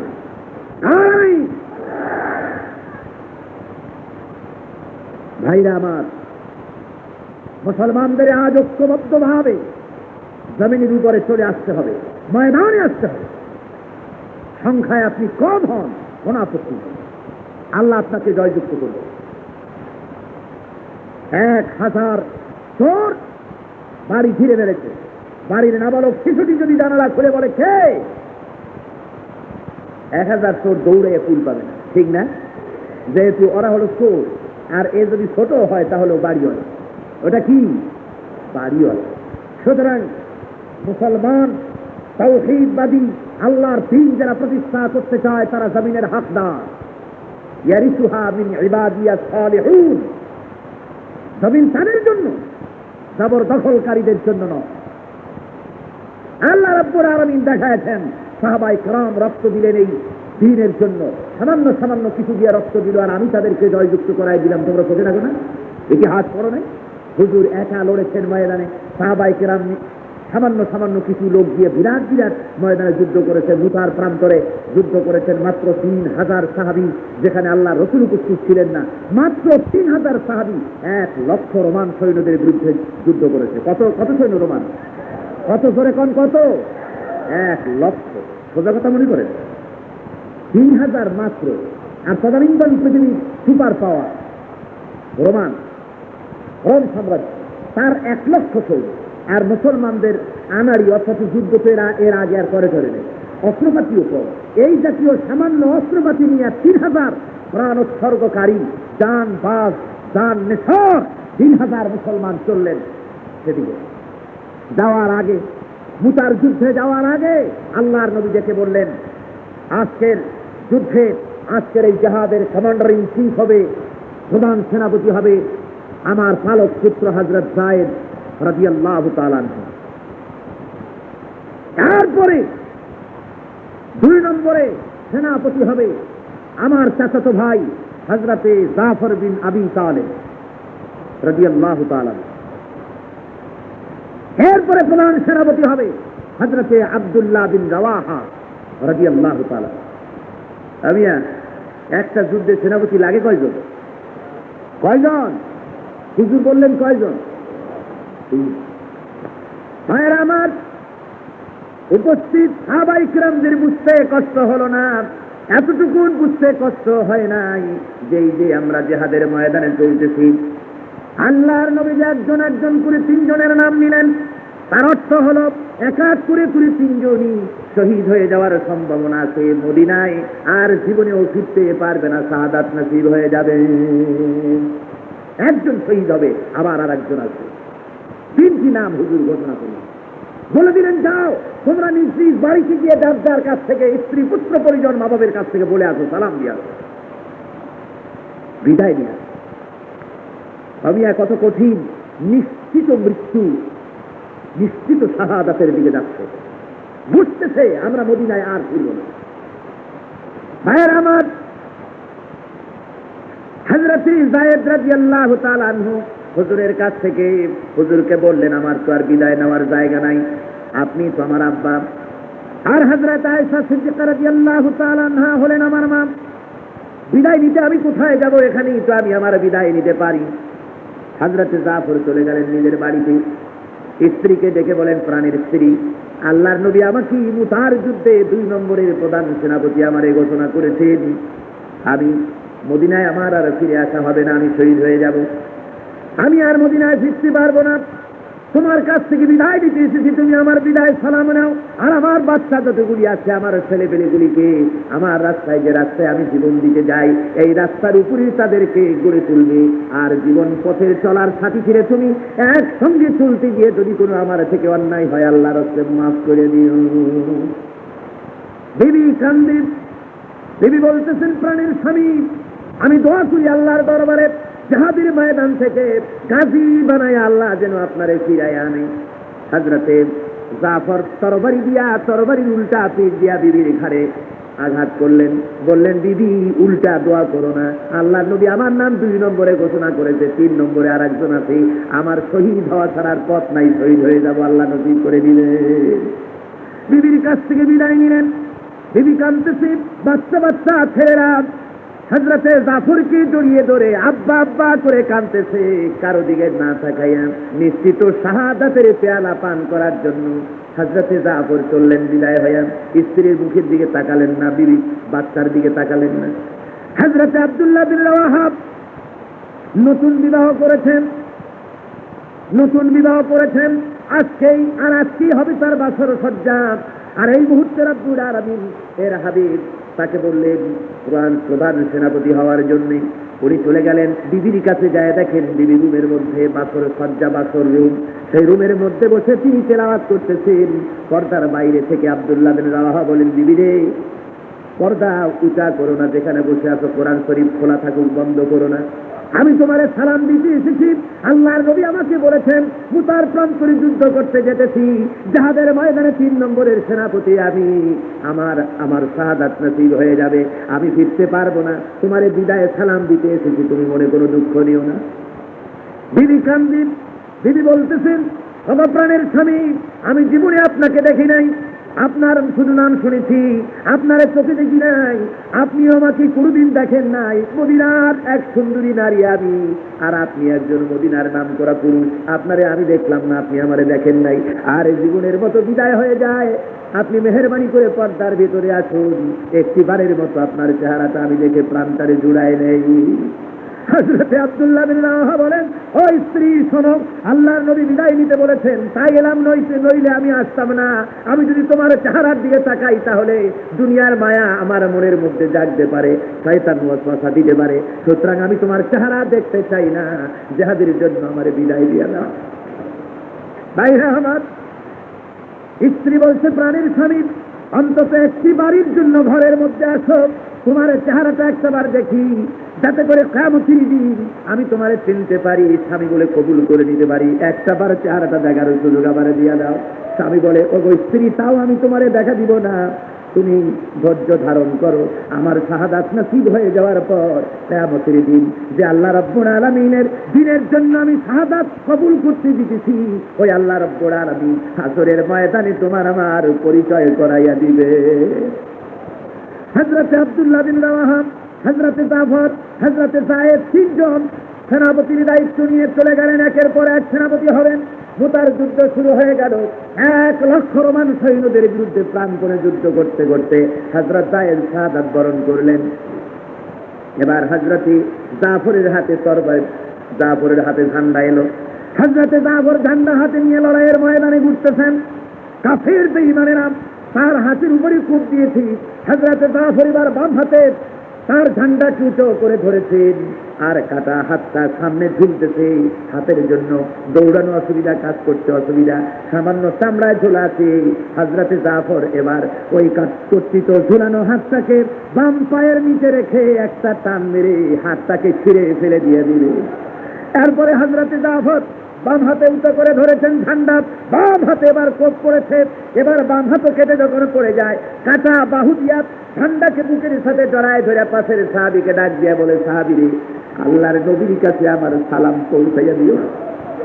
আমার মনে হয় আমি শাহাদাত বরণ করবো এখনই, আর দেরি নাই। আমার মনে হয় এখনই শহীদ হয়ে যাব, যেহেতু আমার নাকের ভেতরে আমি এখনই আল্লাহর জান্নাতের সুঘ্রাণ পেতেছি। ভাইরা আমার, হযরতে জাফর দুনিয়া থেকে শাহাদাত বরণ করলেন। হযরতে আবু উবায়দা রাদিয়াল্লাহু তাআলা আনহু তিনি বলতেছেন, আমি যখন জাফরের দাফন করতে এলাম, জানাজা করতে এলাম, এসে দেখি জাফরের মাথা একদিকে, পা একদিকে, আর হাত আর একদিকে কাটা কোটা অবস্থায় পড়ে আছে। হাত পা সব এক জায়গায় করে আমি যখন তাকে লক্ষ্য করতে লাগলাম, দূরে আমি তাকায় দেখি পতাকা উঠতেছে। কেউ তো ধরলো না, পতাকা কেমনে উড়ে তাকায় দেখি হাত পাও দূরে পড়ে আছে, কিন্তু কাটা মাথায় শুধু পতাকাটাকে কামড়ায় ধরে উঁচু করে রেখে দিয়েছে। ভাইরা আমার, হযরতে আবু উবায়দা রাদিয়াল্লাহু তাআলা আনহু বলেন, হযরতে জাফরকে দাফন করে দিলাম। এরপরে আমি স্বপ্নে দেখি, রাতের বেলায় স্বপ্নে দেখতেছি আল্লাহর জান্নাতের ভেতরে হযরতে জাফর ফেরেশতাদের সাথে উড়ে বেড়াতেছে। আমি জিজ্ঞাসা করলাম, হে জাফর, আল্লাহ রাব্বুল আলামিন জান্নাতের ভিতরে তোমার সাথে কি ব্যবহার করেছেন? হযরতে জাফর বলে দিলাম, ও আবু উবায়দা, আল্লাহ রাব্বুল আলামিন আমাকে জান্নাতের নাজ নেয়ামত দান করে আমারে জিজ্ঞেস করলেন, জাফর রে, আমার কাছে তুই আর কি চাও? আমি বলেছি, রব্বুল আলামিন আর কিছু চাই না, একটা দাবি, দুনিয়ায় আরেকটু পাঠায় দাও। এইবার যদি আরেকবার যেতে পারি কাফিরদের বিরুদ্ধে জিহাদ করে তোমার দিন কায়েম করার জন্য, আমার এই সুখময় জীবনটা তোমার জন্য আরেকবার দিয়ে আসবো। ভাইরা আমার, আল্লাহ রাব্বুল আলামিন শহীদি মৌতের জন্য বিরাট মর্যাদা রেখেছেন। দিন কায়েমের জন্য যারা শাহাদাত বরণ করেন তাদের জন্য বিরাট নিয়ামত। আল্লাহ সঙ্গী সরাসরি তাদের জিয়ারত নসিব হয়ে যায়, দেখা হয়ে যায়। জান্নাতে যাওয়ার জন্য এর চাইতে রয়্যাল রোড মুসলমানদের জন্য আর কিছু নাই। ধরে বলেন সুবহানাল্লাহ। বেহেশতে যাওয়ার জন্য এর চাইতে মূল্যবান রাস্তা। সুতরাং মুসলমান, আল্লাহর ওয়াদা, আমি তোমাদের জয়যুক্ত করবো। 3,000 মুসলমান যদি 1,00,000 রোমানদের বিরুদ্ধে যুদ্ধ করে যদি জয়লাভ করতে পারে, 30,000 মুসলমান তাবুকের প্রান্তরে যাচ্ছে রাসূলের নেতৃত্বে, সেই খবর পেয়ে যদি 2,00,000 রোমান সৈন্য যদি পালায়া কুল না পায়, সেই মুসলমানরা আমরা, ধরে বলেন সেই মুসলমান না? সেই মুসলমান। আমি তাই আমার যুবক ভাইদের বলবো, বাংলাদেশের যুবকেরা, চট্টগ্রামের যুবক ছেলেরা, মুসলমান ছেলেরা, আমি তোমাদেরকে আপিল করছি, যুবক ছেলেরা, তোমরা আগামী দিনের রত্ন, মুসলমানদের কলিজার টুকরা। আজকের আমার সমাজের যুবক ছেলেগুলি আমাদেরই কলিজার টুকরা, ঠিক না? ধরে বলেন ঠিক না? এই যুবক মুসলমানদের আমি বলবো, ভুল করো না। তোমাদেরকে বিভ্রান্ত করা হচ্ছে, তোমাদের চরিত্র নষ্ট করা হচ্ছে, টাকা দিয়ে, অস্ত্র দিয়ে, যুবতী মেয়ে দিয়ে, মদ দিয়ে তোমাদেরকে বিভ্রান্ত করা হচ্ছে। তোমাদেরকে রাস্তায় নামানো হচ্ছে সমাজতন্ত্রের বুলি দিয়া তোমাদেরকে তোমার জমিনে তোমাকে পরবাসী করার জন্য। ও যুবক মুসলমান, তুমি কোন দেশের যুবকদের চাইতে খাটো? পৃথিবীর সকল দেশের যুবকেরা যদি মানুষের তৈরি করা মতবাদ অথবা তাদের নিজস্ব মতবাদ কায়েম করার জন্য যদি জানমাল কোরবানি দিতে পারে, তাহলে বাংলাদেশের যুবক, বাংলাদেশের মুসলমান যুবকরা কি রবীন্দ্রনাথের সন্তান নাকি? ধরে কর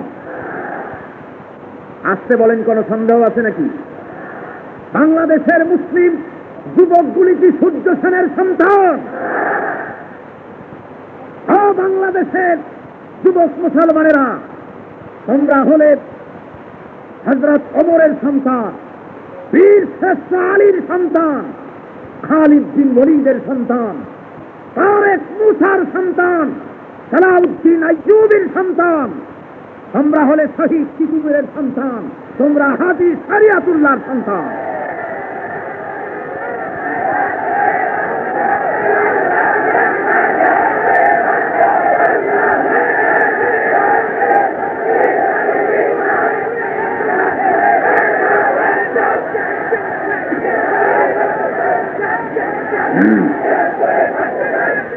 সুতরাং আজকে এই বিশাল জনসমুদ্রের যুবকদের কাছে আপিল,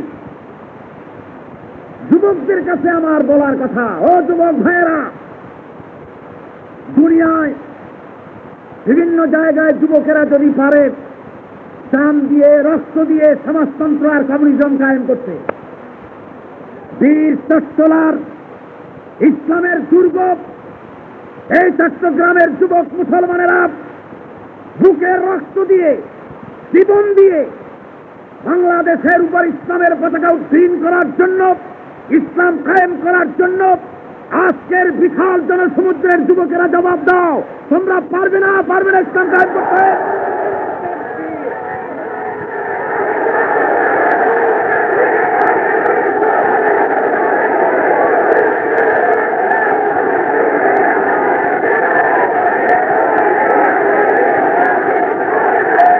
বসুন, বসুন।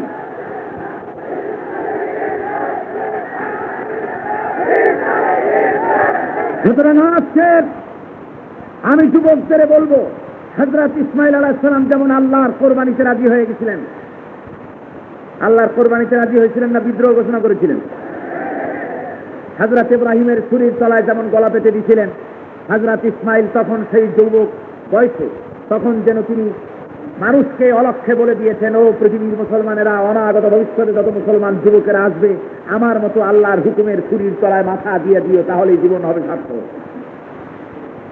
আমি আজকে আমার মা বোনদের বলবো, মা বোন যারা মাহফিলে এসছেন, আপনারা আপনাদের ছেলেদেরকে হযরত হাজেরার মতো ইসলামের ছুরির তলায় দিয়ে দেন, অর্থাৎ ইসলামী আদর্শের কাছে দিয়ে দেন, সুপর্দ করুন মা বোনেরা, তাহলেই আপনাদের জন্য মুক্তি আসবে, আপনাদের জন্য নাজাত হবে কিয়ামতের দিন।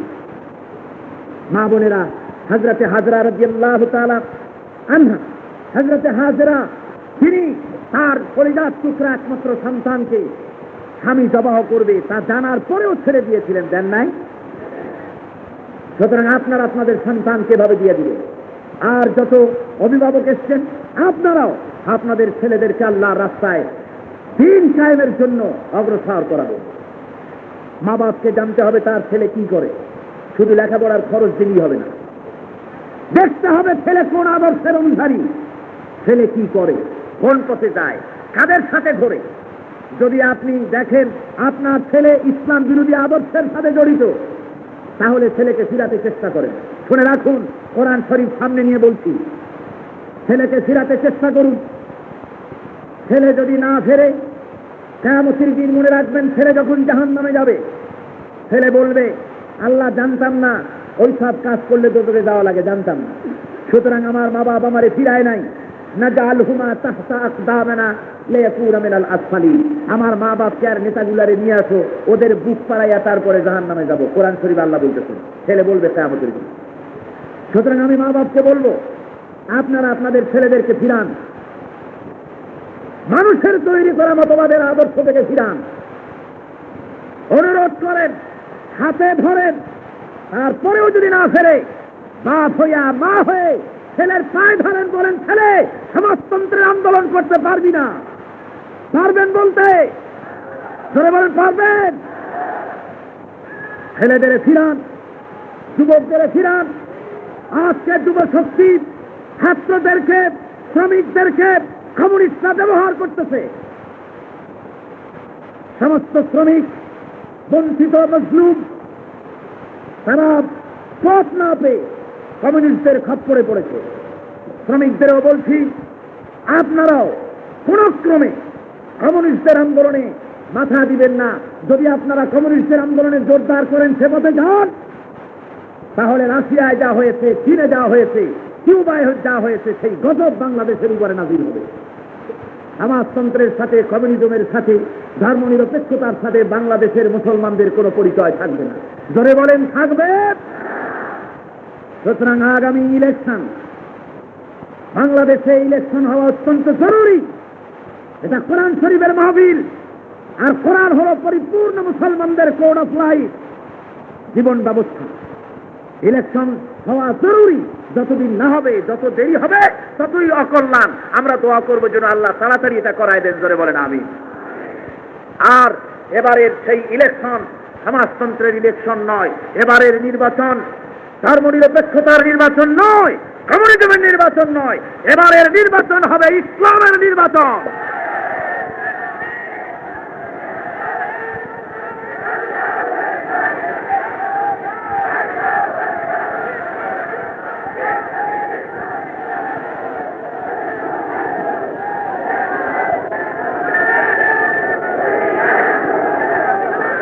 দুনিয়ার সব রকমের মতবাদ দেখা হয়েছে, ইসলাম শুধু দেখা হয় নাই। কি দেখা হয় নাই?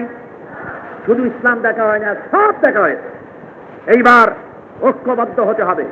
আজকের এই কোরআনের মাহফিলের বিশাল জনসমুদ্র আল্লাহর কাছে ওয়াদা করবে, আয় আল্লাহ, ইসলাম ছাড়া অন্য কোনো জিনিসের সাথে আমাদের সম্পর্ক নাই। এই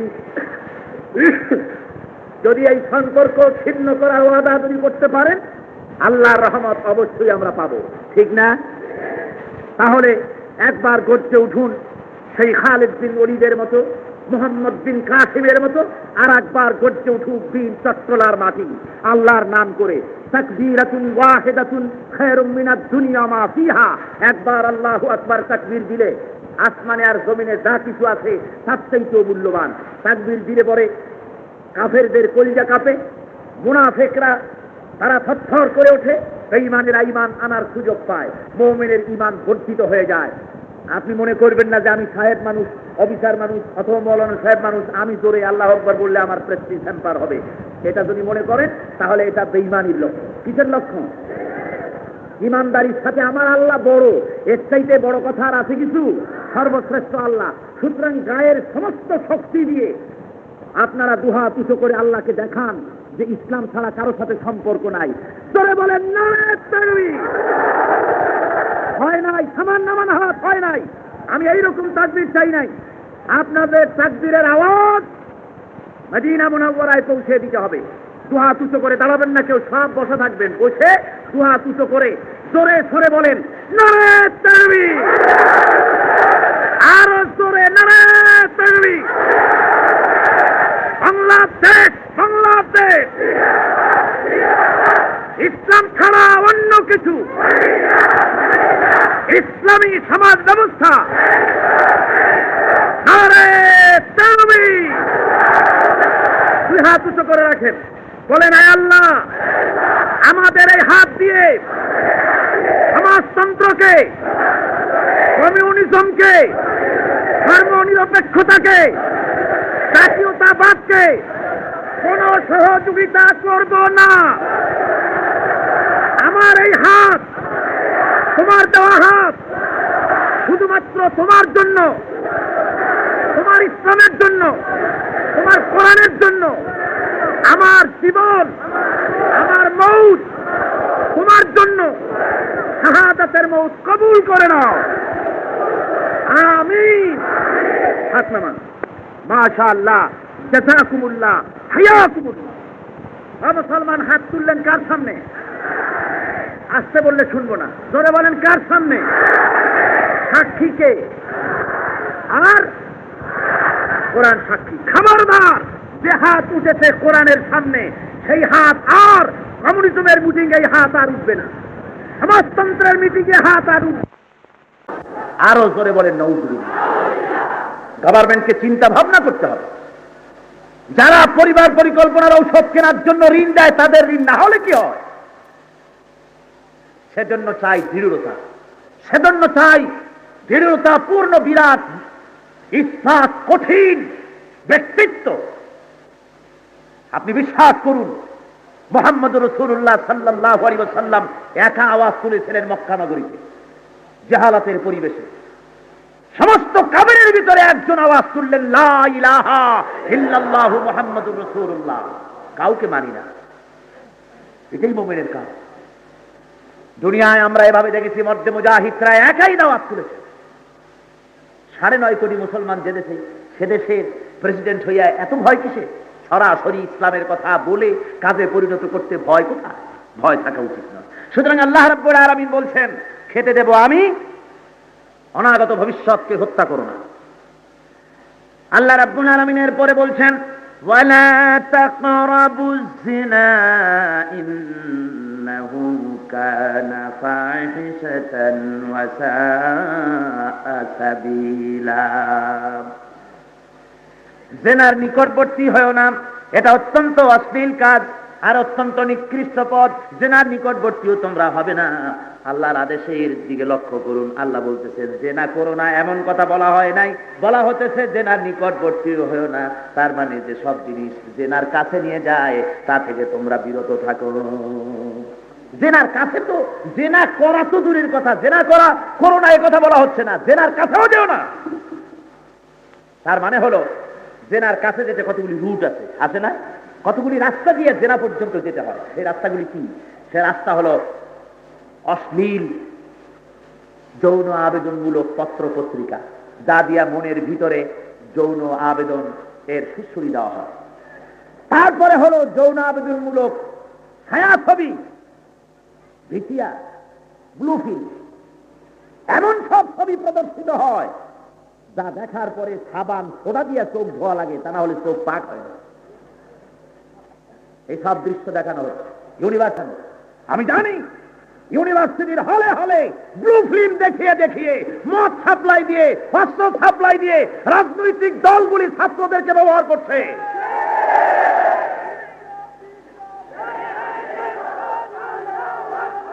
সুতরাং আজকে এইভাবে করে জেনার কাছে যাওয়ার জন্য পথ হলো নারী সৌন্দর্যের প্রতিযোগিতা। নারী সৌন্দর্যের প্রতিযোগিতা, মেয়ে লোকদেরকে রাস্তায় নামানো। ওই যেমন বাটা কোম্পানি, ইহুদি কোম্পানি দৌড়ের একটা ব্যবস্থা করছিল, আজকে আবার অনিবার্য কারণবশত বন্ধ করে দিয়েছে। অনিবার্য কারণ তো আমরা বুঝি, খেলার নাম বাবাজি। আমি জিজ্ঞেস করি চট্টগ্রামের মুসলমানদের কাছে, আমি আর আপনাদের কাছে এইভাবে করে তাফসীর করতে কতকাল তাফসীর করব? আমি জিজ্ঞাসা করি, চট্টগ্রাম, আমি আমার ভাষায় বলেছি, ইসলামের দুর্গ।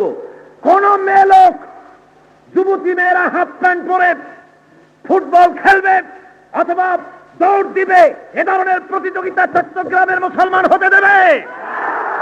ধরে বলেন দিবেন? বাটা কোম্পানি ধরে বঙ্গোপসাগরে নিক্ষেপ করা হবে।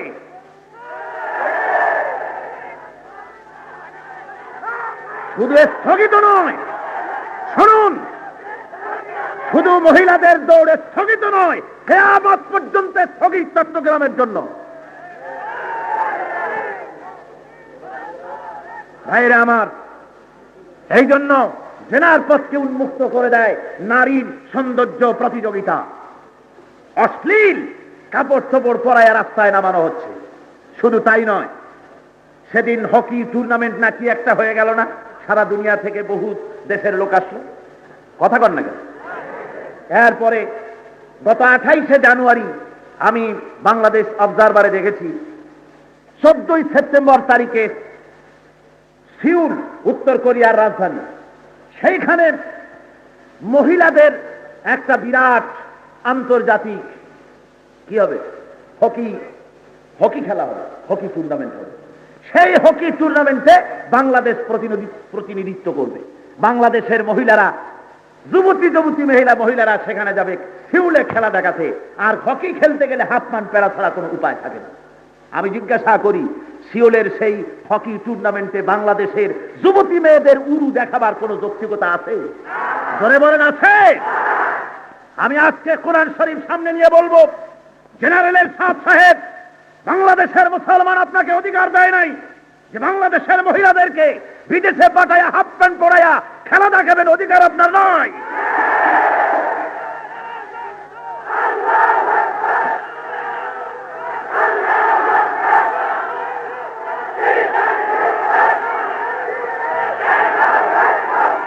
ভাইরা আমার, জেনা করা তো দূরের কথা, জেনার কাছে যেতে নিষেধ করা হয়েছে।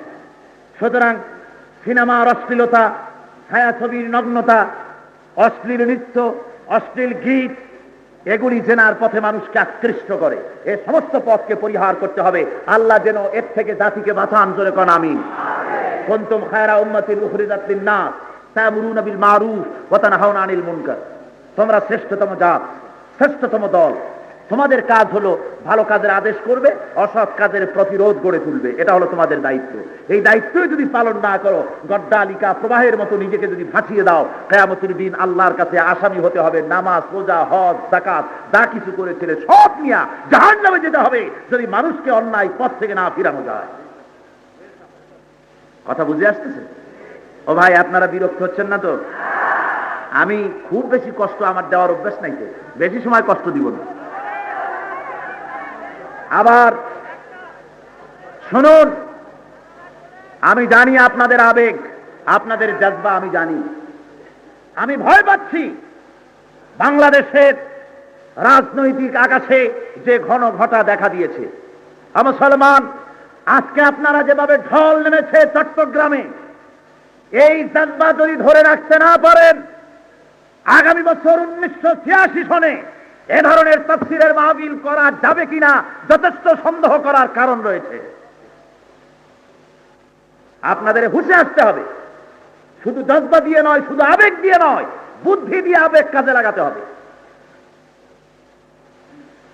ভাইরা আমার, গোটা জাতিকে আজ জেনাবে বিচারের পথে নামিয়ে দেওয়া হয়েছে। এই জেনাবে বিচার থেকে গোটা জাতিকে হেফাজত করার দায়িত্ব আপনার আমার সকলের। আসুন এই দায়িত্ব পালন করুন। আল্লাহ রাব্বুল আলামিন এরপর বলছেন, ওয়ালা তাকতুলুন নাফসাল্লাতী হারামাল্লাহু ইল্লা বিল হক ওয়া মান কুতিলা মাজলুমান ফাকাদ জাআলনা লিওয়ালিয়্যিহি সুলতানান ফালা ইউসরিফ ফিল কতল ইন্নাহু কানা মানসুরা। প্রাণ হত্যার অপরাধ করো না। ওয়ালা তাকতুলুন নাফস, প্রাণ হত্যার অপরাধ করো না। আল্লাতী হারামাল্লাহু, যাকে আল্লাহ হারাম করেছেন, ইল্লা বিল হক, কিন্তু সততা সহকারে, সত্যতা সহকারে। ওয়া মান কুতিলা মাজলুমান ফাকাদ জাআলনা লিওয়ালিয়্যিহি সুলতানান ফালা ইউসরিফ ফিল কতল। কোন ব্যক্তি যদি অন্যায়ভাবে নিহত হয়, তাহলে তার অলিকে আমি অধিকার দিয়েছি কিসাস দাবি করা, দিয়ত দাবি করা। ফালা ইউসরিফ ফিল কতল, সুতরাং হত্যার ব্যাপারে বাড়াবাড়ি করো না। এই হলো আয়াতের তর্জমা। বলা হচ্ছে নতুন স্টেট কায়েম করতে যাচ্ছ। দেখুন কি কথা, সুবহানাল্লাহ। কার কথা? আল্লাহর কথা।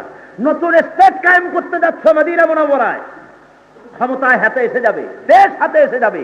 ক্ষমতা হাতে পাইয়া ক্ষমতার দম্বে যারা তোমাদেরকে বিরোধিতা করেছে, মারধর করেছিল, ক্ষমতার দম্বে পড়ে তাদেরকে পাইকারি দরে হত্যা করবে না, খবরদার। আল্লাহ যাদেরকে হত্যা করতে বলেছেন, এছাড়া অন্য কাউকে নিজের ইচ্ছা মাফিক হত্যা করতে পারবে না। আমাদের দেশে কেউ কখনো ক্ষমতায় আসলে দেখছেন তামসাটা, কয় যে একেবারে কাউকে ক্ষমা করা হবে না, এই মাটিটাই বিচার করা হবে। আল্লাহ কয় যে তোর বিচার আমি করব, তুই দেখিস কেমনে বিচারটা করি। জোরে খান সুবহানাল্লাহ, জোরে বলেন সুবহানাল্লাহ। মানুষ তো পরিকল্পনা তৈরি করে, কার্যকরী হয় কার হাতে?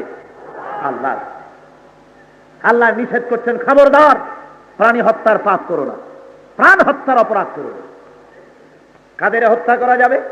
হত্যা করা যাবে, আল্লাহ বলছেন সত্যতা সহকারে হত্যা করা যাবে যারা নাকি মুরতাদ হয়ে গেছে, ইসলাম থেকে ইসলামের বাইরে চলে গেছে, ইসলাম ত্যাগ করেছে, এমন লোককে কিসাস হিসাবে, দণ্ড হিসাবে তাকে ইসলাম হত্যা করার অর্ডার দিল।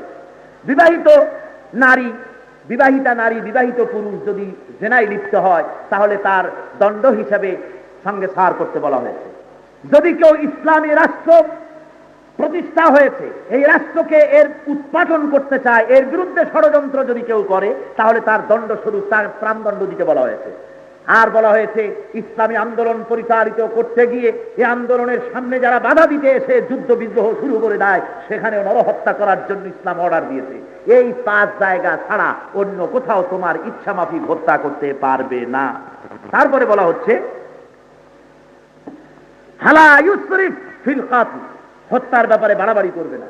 হত্যার পরে নাক কাটে দেওয়া, চোখ তুলে ফেলা, অঙ্গচ্ছেদ করা, এই সমস্ত আজে বাজে কাজ করবে না।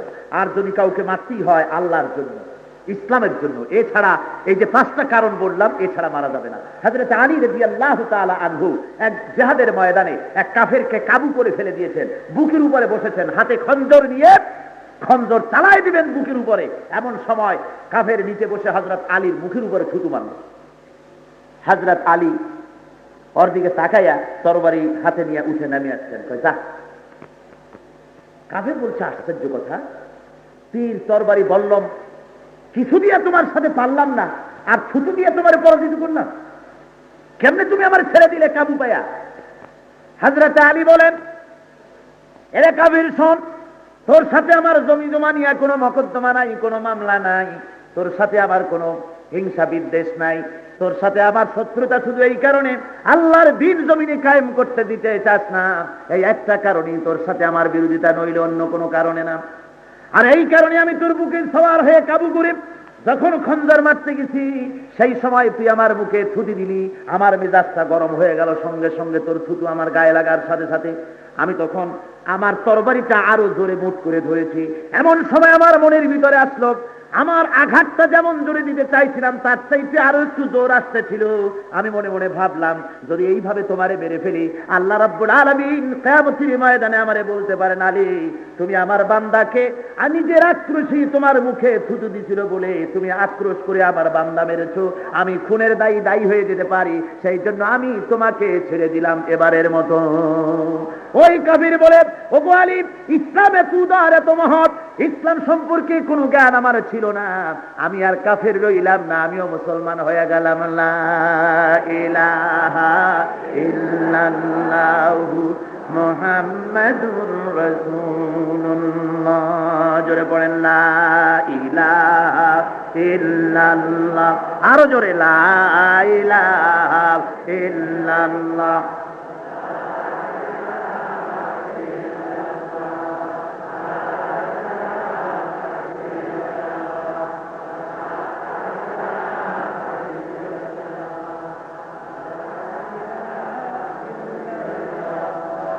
লা ইলাহা ইল্লাল্লাহু মুহাম্মাদুর রাসূলুল্লাহ। একটা একটা করে আল্লাহ মানুষকে বুঝাচ্ছেন। এরপরে বলছেন, ওয়ালা তাকরাবু মালাল ইয়াতীমি ইল্লা বিল্লাতী হিয়া আহসানু হাত্তা ইয়াবলুগা আশুদ্দা। এতিমের মালের নিকটবর্তী হও না, তবে হ্যাঁ সৎ উদ্দেশ্য নেই, উত্তম পন্থায়, যতদিন না এতিম বালেগ না হয়, যৌবন প্রাপ্ত না হয়, ততদিন পর্যন্ত এতিমের মালের পাহারা দিবা। খবরদার এতিমের মাল নষ্ট করবে না। আল্লাহর নবী দুনিয়ার মানুষকে শোনায় দিলেন, খবরদার এতিমের সাথে নাফরমান, এতিমের সাথে দুর্ব্যবহার করবে না। হুজুর বলেন, সেই ঘরের মতো উত্তম ঘর আর নাই, যেই ঘরের ভিতরে এতিম থাকে আর এতিমের সাথে ভালো ব্যবহার করা হয়। সেই ঘরের মতো নিকৃষ্ট ঘর আর নাই, যে ঘরের মধ্যে এতিম থাকে আর এতিমের সাথে দুর্ব্যবহার করা হয়। এতিমের সাথে ভালো ব্যবহার করো। ভাইরা আমার, এতিমের সঙ্গে ভালো ব্যবহার করার জন্য হুজুর বলে দিয়েছেন, আল্লাহর নবী বলেন, এতিম বাচ্চা যদি হাতের কাছে পাও, তাহলে আর কিছু যদি না পারো, স্নেহের সাথে এতিমের মাথার উপরে যদি একটুখানি হাত বুলাইয়া দাও, হাতের তলায় যতগুলি পশম পড়বে, চুল পড়বে, অত হাজার হাজারে নাকি আল্লাহ রব্বুল আলামিন তোমার আমলনামায় লিখে দিবেন। ওকে কোলে করার কেউ নাই, ওকে যত্ন করার কেউ নাই। আপন মামু, আপন চাচা পর্যন্ত পর হয়ে যায়, ফেলফাল করে তাকায় থাকে, একটু কোলে নিতে চায় না। বাচ্চা তো চায় একটু কোলে উঠতে, একটু আদর পেতে চায়। এতিম বলে কেউ কাছে ডাকে না। আহারে, রসুল ছিলেন এতিম, রসুল বুঝতে এতিমের দরদ। ভাইয়েরা আমার, একবার এক ঈদের সময় মানুষেরা ঈদের নামাজ পড়ার জন্য যেতেছেন। আল্লাহর নবী সকালবেলায় ঈদের জন্য তৈরি হয়ে মাঠের দিকে রওনা হয়েছেন। দেখতে পেলেন প্রতিমধ্যে একটা বাচ্চা ছেলে বসে বসে কাঁদতেছে। আল্লাহর নবী সেখানে দাঁড়িয়ে গেলেন। রহমতের নবী ছোট বাচ্চার কাছে জিজ্ঞেস করে, বাচ্চা, সব মানুষ তো ঈদের মাঠের দিকে চলে গেল, তুমি কেন বসে আছো, তুমি কেন যাও না? বাচ্চা ছেলে বলে, ওগো পথি, তোমার কাছে বলবো না, আমি সেই সকালবেলা থেকে নিয়ে বসে আছি, আমি অপেক্ষায় আছি আখেরি জামানার পয়গম্বর নবী মুহাম্মদ রাসূলুল্লাহ সাল্লাল্লাহু আলাইহি ওয়াসাল্লামকে যদি পাই, আমার মনের বেদনা তার কাছে আমি বলবো বলে আমি বসে আছি। হুজুর বসে গেলেন মাটির উপরে, বাচ্চাকে কোলের উপরে উঠায় বলেন, এতিম রে, যার জন্য বসে আছো সকাল থেকে, আমি সেই আখেরি জামানার পয়গম্বর নবী মুহাম্মদুর রাসূলুল্লাহ। কি বলবি বল? বাচ্চা ডুকরে কেঁদে উঠেছে। ছেলে বলে, ইয়া রাসূলুল্লাহ, ছোট্টবেলায় আমার আব্বা জান মারা যান, আমার ভরণ পোষণের কাম চলে না, মা এই জন্য আর এক জায়গায় বিয়ে বসেছেন। ওই লোকটা এত বড় জালিম, আমারে চোখে দেখতে পারে না। আমি যখন, আমার মা যখন আদর করে আমারে কোলে নেয়, আমার মাকে সেই লোকটা গালাগালি দেয়। আমার মা যখন আমারে কোলে নিয়ে মুখে চুমা খায়, এজন্য ওই লোকটার কাছে আমার মায়ের মার খাওয়া লাগে। সে আমার খাওয়া দেখতে পারে না, শোয়া দেখতে পারে না, ওঠা বসা দেখতে পারে না। তাই আজকে আমার মা বলেছে, বাবারি, তোর বাবা মরে যাওয়ার পর কোনো যত্ন আমি তুই করতে পারলাম না, তোর কিসমতে নাই, তুই চলে যা। আখিরি জামানার পয়গম্বর এতিম ছিলেন, এতিমের দরদ তিনি বুঝবেন, তুই যাই তার কাছে তোর মনের দুঃখ বল। সেই সকালবেলা থেকে বসে আছি, ইয়া রাসূলুল্লাহ, মনের দুঃখ যা ছিল আপনাকে বললাম। আল্লাহর নবী এতিমের কথা শুনতেছেন, রহমতের নবীর চোখ বেয়ে পানি পড়তেছেন। আল্লাহর নবী বলেন, ওগো এতিম, যদি তোমাকে আমি কি বলে সান্ত্বনা দেব? আমি মুহাম্মদ যদি তোমার পিতা হয়ে যাই, আর হযরত আয়েশা সিদ্দিকা রাদিয়াল্লাহু তাআলা আনহা যদি তোমার মা হয়ে যায়, বলো তোমার মন খুশি হয় কিনা? ছেলে কেঁদে বলেন, ইয়া রাসূলুল্লাহ, এর চাইতে খুশির খবর আমার জন্য আর কিছুই নাই। হুজুর এতিমকে সঙ্গে করে নিয়ে বাড়ি গেলেন। হযরত আয়েশাকে ডেকে বলেন, আয়েশা রে, এই ছোট্ট বাচ্চাটা কোলে নিয়ে নাও, আল্লাহ রাব্বুল আলামিন ঈদের দিনে তোমাকে একটা উপহার দিয়েছেন। এতিমের প্রতি দরদ করার জন্য মুসলমানদের বলা হয়েছে, খবরদার এতিমের সাথে দুর্ব্যবহার করবে না, এদের সাথে ভালো ব্যবহার করবে। আমার কাছে সেদিন হাজী আনোয়ার চৌধুরী সাহেবের বাড়িতে আমি বিকেলে বসা, প্রায় 100 খানেক এতিম আমানত শাহ রহমতুল্লাহ আলাইহির মাজারের কথা আমার মনে এসে গেল। এখন বাচ্চা বাচ্চা এতিমগুলি ওখানে গেছে, তাদের মুখের দিকে তাকায় আমার এমনি চোখে পানি এসে গেল। আরে, এদের বাপ নাই, এদের মা নাই, কেউ নাই, এদের ওদেরকে আদর করার কেউ নাই। মনে পড়লো, একদিন তো এইভাবে আমার নবী রাস্তায় রাস্তায় একাকি হাঁটছেন, বাপও নাই, মাও নাই। এই ছোট্ট ছেলেগুলি তারা আমার কাছে এসেছে, তারা বলছে, আমরা অনেক কষ্টের মধ্যে আছি, এদের পানি, এদের আলো, এদের থাকার জায়গা মাজার কর্তৃপক্ষের থেকে নাকি একটু অসুবিধা হচ্ছে। সুতরাং আমি আজকে চট্টগ্রাম জেলার মাননীয় জেলা প্রশাসক এখানে আছেন, আর এই এলাকার বহু গণ্যমান্য লোক আছেন। ওই এতিমগুলোর উপরে কি জুলুম হচ্ছে আপনারা একটু দেখবেন, যেন ওই এতিমগুলা যেন কান্দে না। ওদের চোখের পানি যদি পড়ে, আল্লাহ সহ্য করবেন না। এতিমের প্রতি যত্ন করা উচিত। ভাইরা আমার, আল্লাহ রাব্বুল আলামিন বলছেন, খবরদার এতিমের মালের কাছেও যাবে না, তবে হ্যাঁ, তাদের মালটা যেন ঠিকমতো তারা পায়, যৌবন প্রাপ্ত পর্যন্ত তোমরা হেফাজতে রাখবে। আল্লাহ রাব্বুল আলামিন তারপরে বলেন, ওয়াউফু বিল আহদি ইন্নাল আহদা কানা মাসউলা। ওয়াদা এবং প্রতিশ্রুতির ব্যাপারে কিয়ামতের দিন আল্লাহর কাছে জবাবদিহি করতে হবে। যত ওয়াদা মানুষের কাছে করো, এই ওয়াদাগুলির মূল্য দিতে হবে। প্রতিশ্রুতি ভঙ্গ করো না, ওয়াদা ভঙ্গ করো না। কিয়ামতের দিন ওয়াদা সম্পর্কে আল্লাহ জিজ্ঞাসা করবেন। ব্যক্তিগত ওয়াদা, সমষ্টিগত ওয়াদা, রাজনৈতিক ওয়াদা, যে ধরনের ওয়াদা করুন না কেন পালন করা লাগবে আল্লাহর কাছে। ওয়াদা যদি হক হয়, হক ওয়াদা পালন করা লাগবে। আমার দেশে কত মানুষ আছে, ইলেকশন যখন আছে তখন নতুন নতুন ওয়াদা করে ইলেকশনে ক্ষমতায় যাওয়ার জন্য, আছে কিনা কম? আছে না? এই বাচ্চা শুধু একবার শেষ করি ভোট দিয়া, এইবার যদি যেতে পারি রাস্তায় একটাও বেকারদার থাকবে না, রাস্তাগুলো দরিয়া বানায় দেবে। আর আপনারা না খাইয়া মরবেন, আমরা বাইরে থাকতে তা কখনো হবে না। পেট পুড়িয়ে খাইতে পারবেন। এইভাবে করে নতুন নতুন কত বলগাহীন কথাবার্তা, কত ওয়াদা ইত্যাদি করে, আসলে একটাও পালন করা সম্ভব না। এগুলি ভোট নেওয়ার কথা, ঠিক না? সুতরাং এই ধরনের ওয়াদা করো না। এভাবে ব্যক্তিগত, সমষ্টিগত, রাজনৈতিক ওয়াদা হতে পারে, আবার সে ওয়াদাও হতে পারে যে ওয়াদা আল্লাহ আমাদের কাছে নিয়েছিলেন আলমে আর ওয়াহে, সেটাও হতে পারে। আল্লাহ আমাদের জিজ্ঞেস করেছিলেন রুহের জগতে বসে, আলাস্তু বিরাব্বিকুম, আমি কি তোমাদের রব নই? আমরা জবাবে বলেছিলাম বালা, নিশ্চয়ই। আমরা সেদিন ওয়াদা করেছিলাম আল্লাহ তুমি আমাদের রব, স্বীকৃতি দিয়েছিলাম দুনিয়ার ময়দানেও আমি তোমার রুবুবিয়তকে মেনে নেব। সেই ওয়াদার খেলাফ হচ্ছে আজকে আমাদের ব্যক্তিতে, পরিবারের, সমাজে। ওয়াদার দিকে লক্ষ্য রাখতে হবে।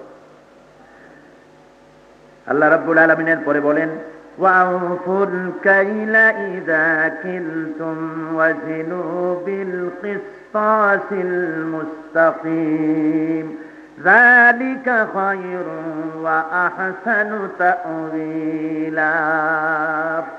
আমি কোরআন শরীফ যারা কয় তাবিজের কিতাব, খালি তাবিজ ছাড়া দেখে না কিছু, এর মধ্যে শুধু দেখে তাবিজ। এইটা যদি কোরআন শরীফ যদি শুধু তাবিজের বই হয়, যদি শুধু ধর্মীয় কিতাব হয়, যেমন অন্যান্য ধর্মের ধর্মীয় পুস্তক, কোরআন কি সেই রকম? যারা বলেন সেই রকম, যারা বলে ধর্ম আর রাজনীতি এক নয়, ধর্ম দিয়ে রাজনীতি করা যাবে না, যারা বলে তাদের ধর্ম দিয়ে হবে না, কিন্তু ইসলাম দিয়ে হবে। দুনিয়ার কোন ধর্ম দিয়ে রাজনীতি চলবে না, যেহেতু বেদ, বাইবেল, ত্রিপিটক, সাউথে কিং, জিন্দাবিস্তা, যত রকমের ধর্মগ্রন্থ আছে, কোন ধর্ম তাদের গ্রন্থ, ধর্মীয় গ্রন্থ, দেশ কেমনে চলবে, অর্থনীতি কেমনে হবে, সমাজনীতি কেমনে চলবে, রাজনীতি কেমনে চলবে, এর বিস্তারিত কোনো বর্ণনা চ্যালেঞ্জ। কিন্তু কোরআন শরীফ জন্ম থেকে শুরু করে মৃত্যু পর্যন্ত কোথায় কি করবেন সব কোরআনে আছে, আছে না? ধরে বলেন আছেন না? দেখলেন না কি সব কথা আল্লাহ বলতেছেন? এর মধ্যে আছে নাকি যে এই আয়াতটা লিখে দিলে জ্বর ছাড়বে তাড়াতাড়ি? আছে এগুলি? এই আয়াত লিখে ঘরে টানাই দিলে জেন আর ভূত সব কর্ণগুলি পার হয়ে বঙ্গোপসাগরে পড়বে? আছে এরকম? নাই।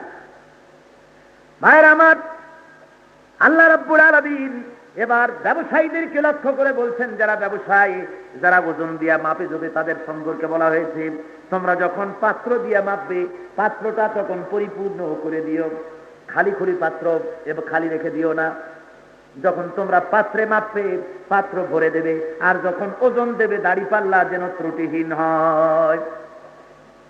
ওয়ালা তুখসিরুল মিজান, দাড়ি পাল্লাকে দেখা তেরা করো না। তারপরে তোমার মিজানকে ত্রুটিহীন রাখো। দাড়ি পাল্লা ধরতে গিয়ে দেখছেন কি কায়দায় ধরে ব্যবসায়ীরা, বিশেষ করে যারা গোশত বেচে, এইরকম ধরিয়ে একটা খিস মারে, গোশত যায় অনেক নিচে, একেবারে মাটি পর্যন্ত, আর পাথর উঠে এই পর্যন্ত। যে কেনে সে মনে করে মাশাআল্লাহ সাংঘাতিক সুবিধাপ্ত কষাই, আমার এতগুলো গোশত দিয়েছে, চাইছে 2 সের, দেশে 3 সের, মাইপে দেখবেন 1.5 সেরের বেশি। এইভাবে এই গেল হাতের ভাগ। তারপরে আবার ওই দাড়ি পাল্লায় থাকে ফের কয় না, কি করে, হ্যাঁ ফের না ফির না কি একটা করে। তারপরে আবার যে পাথর দিয়ে মাপে সেগুলো আবার ওজনে কর, কত রকম দেখায়। আল্লাহ কয় এরকম করিও না, এটা অত্যন্ত মারাত্মক। ওয়ালা তাকুফু মা লাইসা লাকা বিহি ইলম ইন্নাস সামআ ওয়াল বাসারা ওয়াল ফুআদা কুল্লু উলাইকা কানা আনহু মাসউলা। যা তুমি জানো না তার পিছনে পড়ো না, গুজব রটায়ও না। যা জানো না তাই নিয়ে তার পিছনে দৌড়দৌড়ি করো না। তারপরে অর্থাৎ অজ্ঞতা প্রসূত কথা বলো না, জেনে শুনে কথা বলবে, দায়িত্বহীন কথা বলবে। ইন্নাস সামআ ওয়াল বাসারা ওয়াল ফুআদা, কুল্লু উলাইকা কানা আনহু মাসউলা। কান, চক্ষু, অন্তঃকরণ সবগুলি কিয়ামতের দিন আল্লাহর কাছে জবাবদিহি করতে হবে। ওয়ালা তামশি ফিল আরদি মারহান ইন্নাকা লান তাখরিকাল আরদা ওয়া লান তাবলুগাল জিবালা তুলা। আল্লাহ রাব্বুল আলামিন বলেন, জমিনের উপরে বাহাদুরি করে হেঁটো না, অহংকার করে জমিনের উপরে হেঁটো না।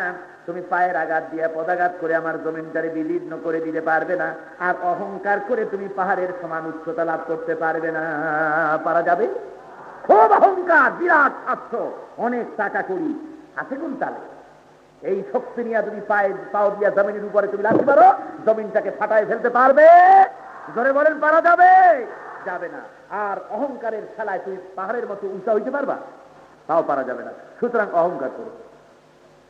এই কথাগুলি আল্লাহ রাব্বুল আলামিন পরিষ্কার করে মানুষের সামনে তারপরে বলছেন, কুল্লু যালিকা কানা সাইয়্যুহু ইনদা রাব্বিকা মাকরুহা। আল্লাহ যে কথাগুলি এখানে বললেন, এর প্রত্যেকটাই যদি এর বিপরীত কিছু করো, এর উল্টা যদি কিছু করো, তাহলে আল্লাহর কাছে নিদারুণ অপছন্দ। যা বলেছেন এই অনুপাতে তুমি তোমার দেশের কাঠামো তৈরি করো, মানুষকে এই পথে পরিচালিত করো। প্রত্যেকটা ব্যক্তি, প্রত্যেকটা সমাজ, পরিবার, রাষ্ট্র, সকলকে এই কথাই বলা হয়েছে। সুতরাং আজকে আল্লাহর এই আইন ও কানুন দিয়ে যদি জমিনের উপরে আইন কানুন প্রতিষ্ঠা হয়, তাহলে সুখী সমৃদ্ধশালী একটা দেশ তৈরি হতে পারে। এছাড়া হওয়া সম্ভব নয়। জোরে বলেন সম্ভব? আরো জোরে বলেন সম্ভব? কিছুতেই সম্ভব নয়। আসুন হযরত নূর সাল্লাল্লাহু আলাইহি ওয়াসাল্লামের শানে সালাত ও সালাম পেশ করি। ইয়া